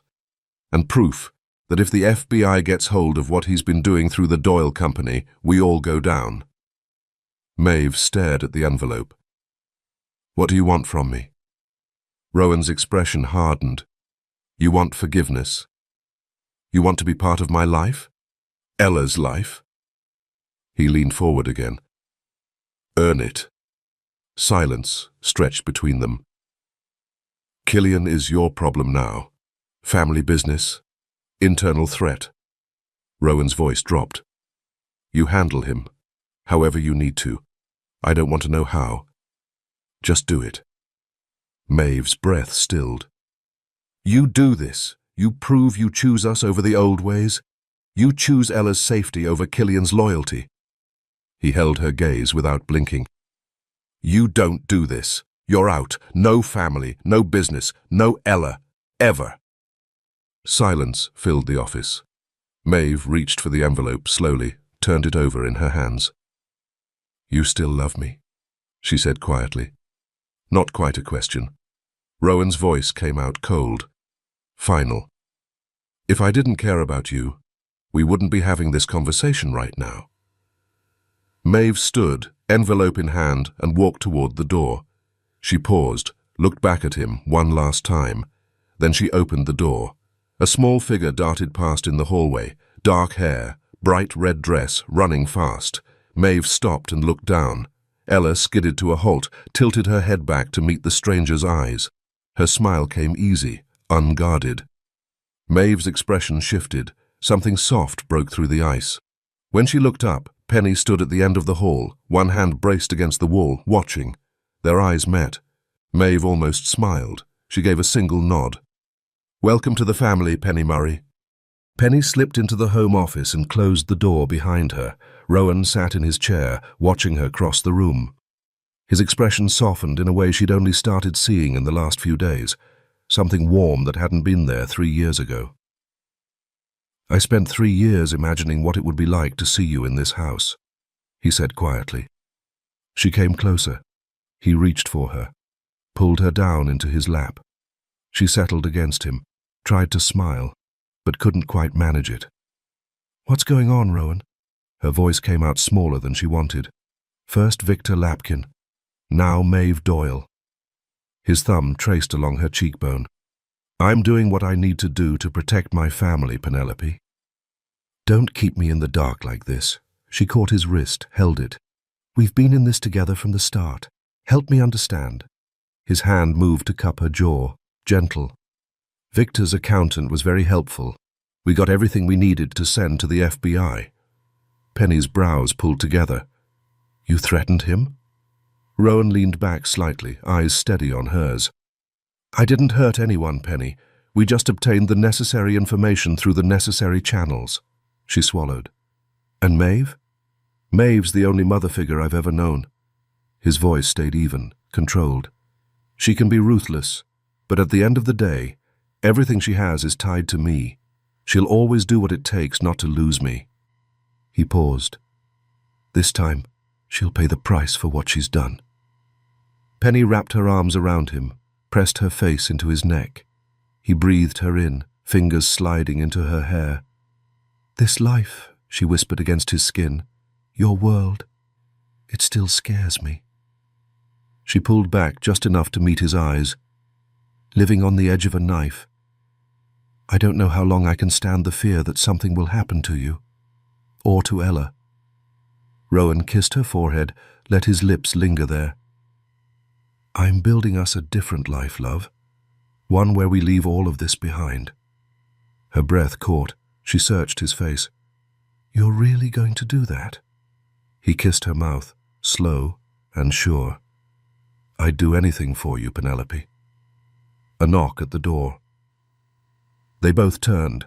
Nora stood in the doorway, phone in hand, face tight with something between worry and anger. What's wrong?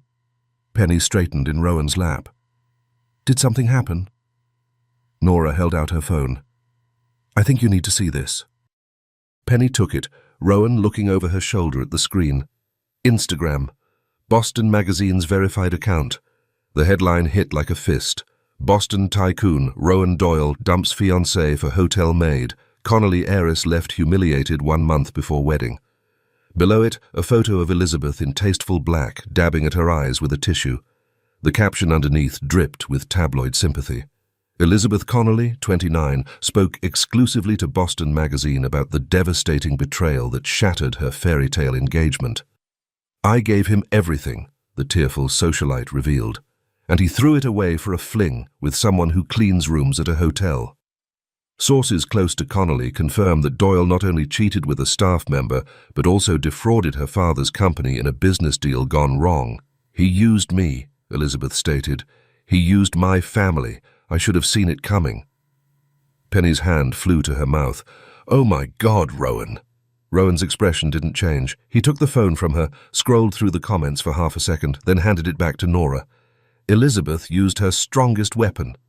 His voice stayed calm, almost bored. But that's all she's got. We have bigger problems than tabloid gossip, Penny.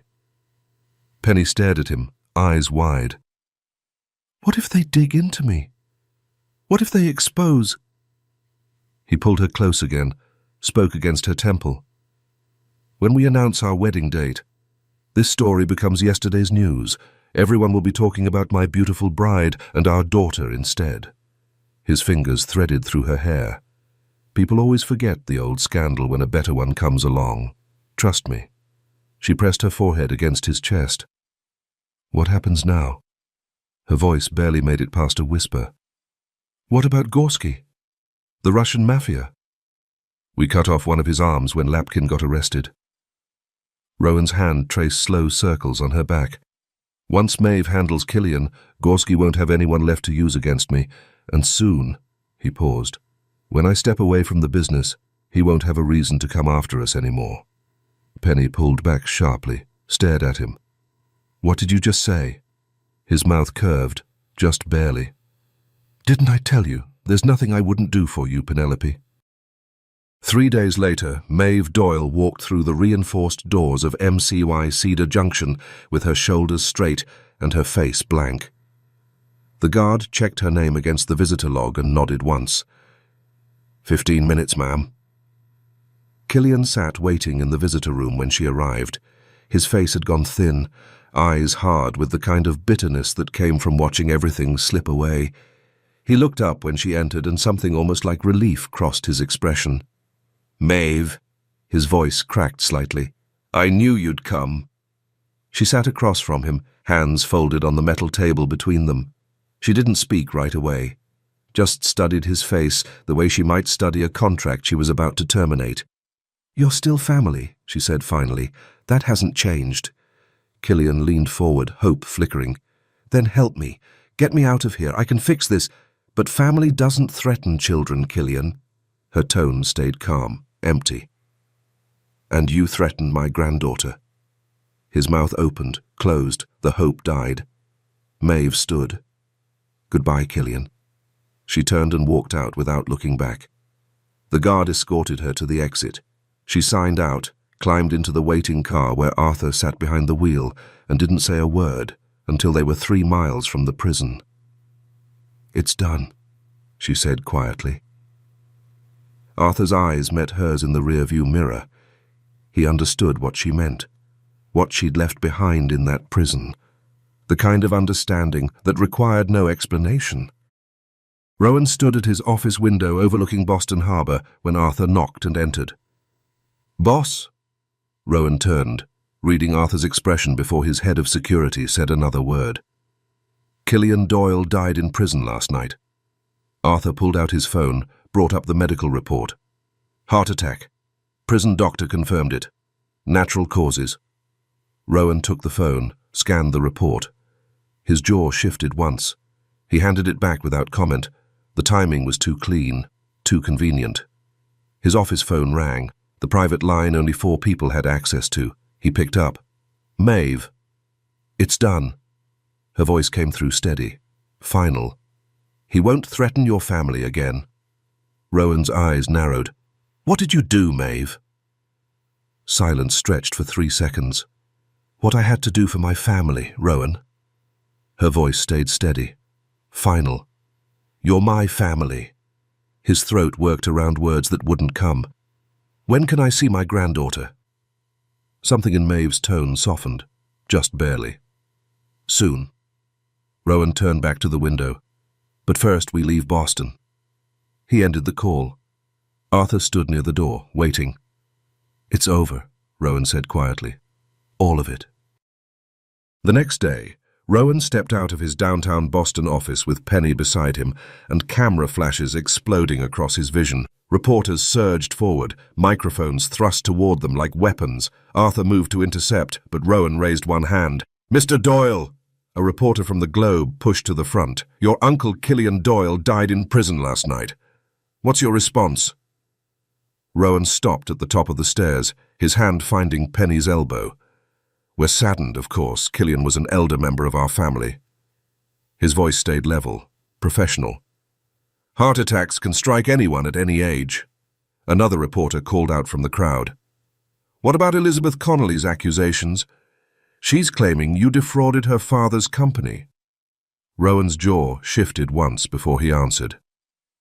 Miss Connolly came to me with a business proposal that included marriage as a condition.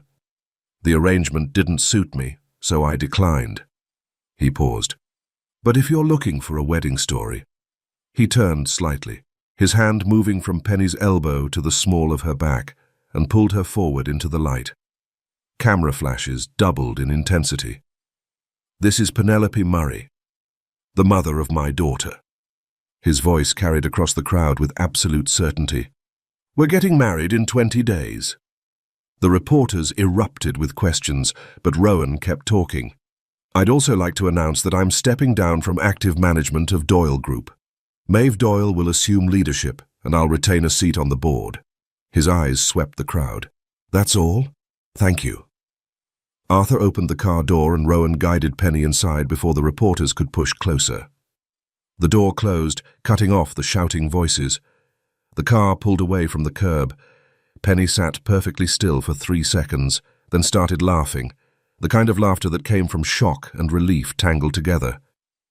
Did you just... She turned to face him. Did you just announce our engagement to the entire Boston press corps? Rowan's mouth curved. He caught her hand and laced their fingers together. Elizabeth wanted headlines. His thumb traced circles on her palm. I gave her headlines. Penny shook her head, still smiling. 20 days? Too soon? Perfect. She squeezed his hand. Where are we going now? Rowan leaned forward and spoke to the driver. Take us north. He settled back against the seat and looked at Penny. Now we go look at our new home.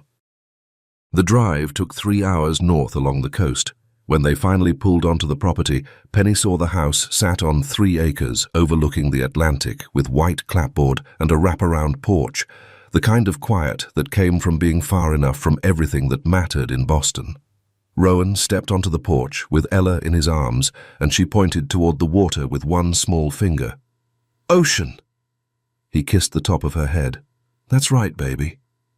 Penny appeared in the doorway, and Rowan's hand found the small of her back as she moved beside him. "What do you think?" His voice came out quieter than usual. "Too far from everything?" She leaned into him. "That's the point, isn't it?" Ella wiggled free and took off running across the lawn toward the garden, her small legs pumping. Rowan followed and caught her near the stone wall, then dropped onto the grass while she climbed on top of him, giggling. Penny crossed the lawn and settled onto the grass beside them. "She likes it here," Rowan said, looking up at her. "What about you?" He pulled himself to sitting with Ella climbing into his lap, his gaze moving from the house to the water and then back to Penny.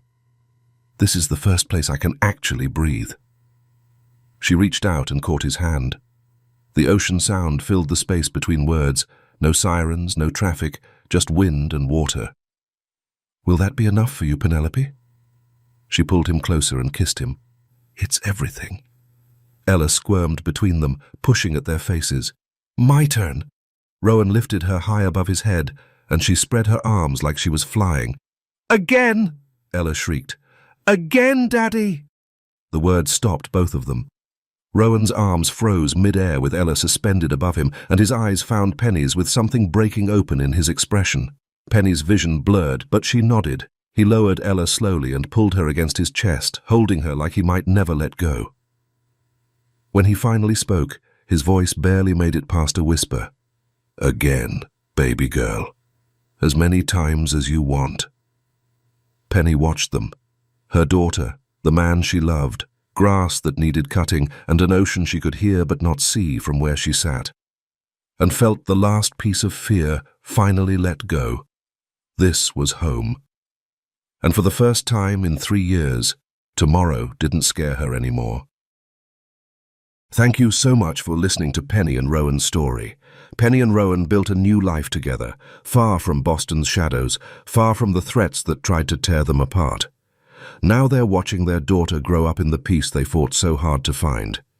If you enjoyed part 2, please hit that like button and let me know what you thought. Rate the story from 1 to 10 in the comments. I read every single one, and if you want more stories like this, don't forget to subscribe. There are more characters, more secrets, and more love stories waiting. Thanks again for being here. See you in the next one.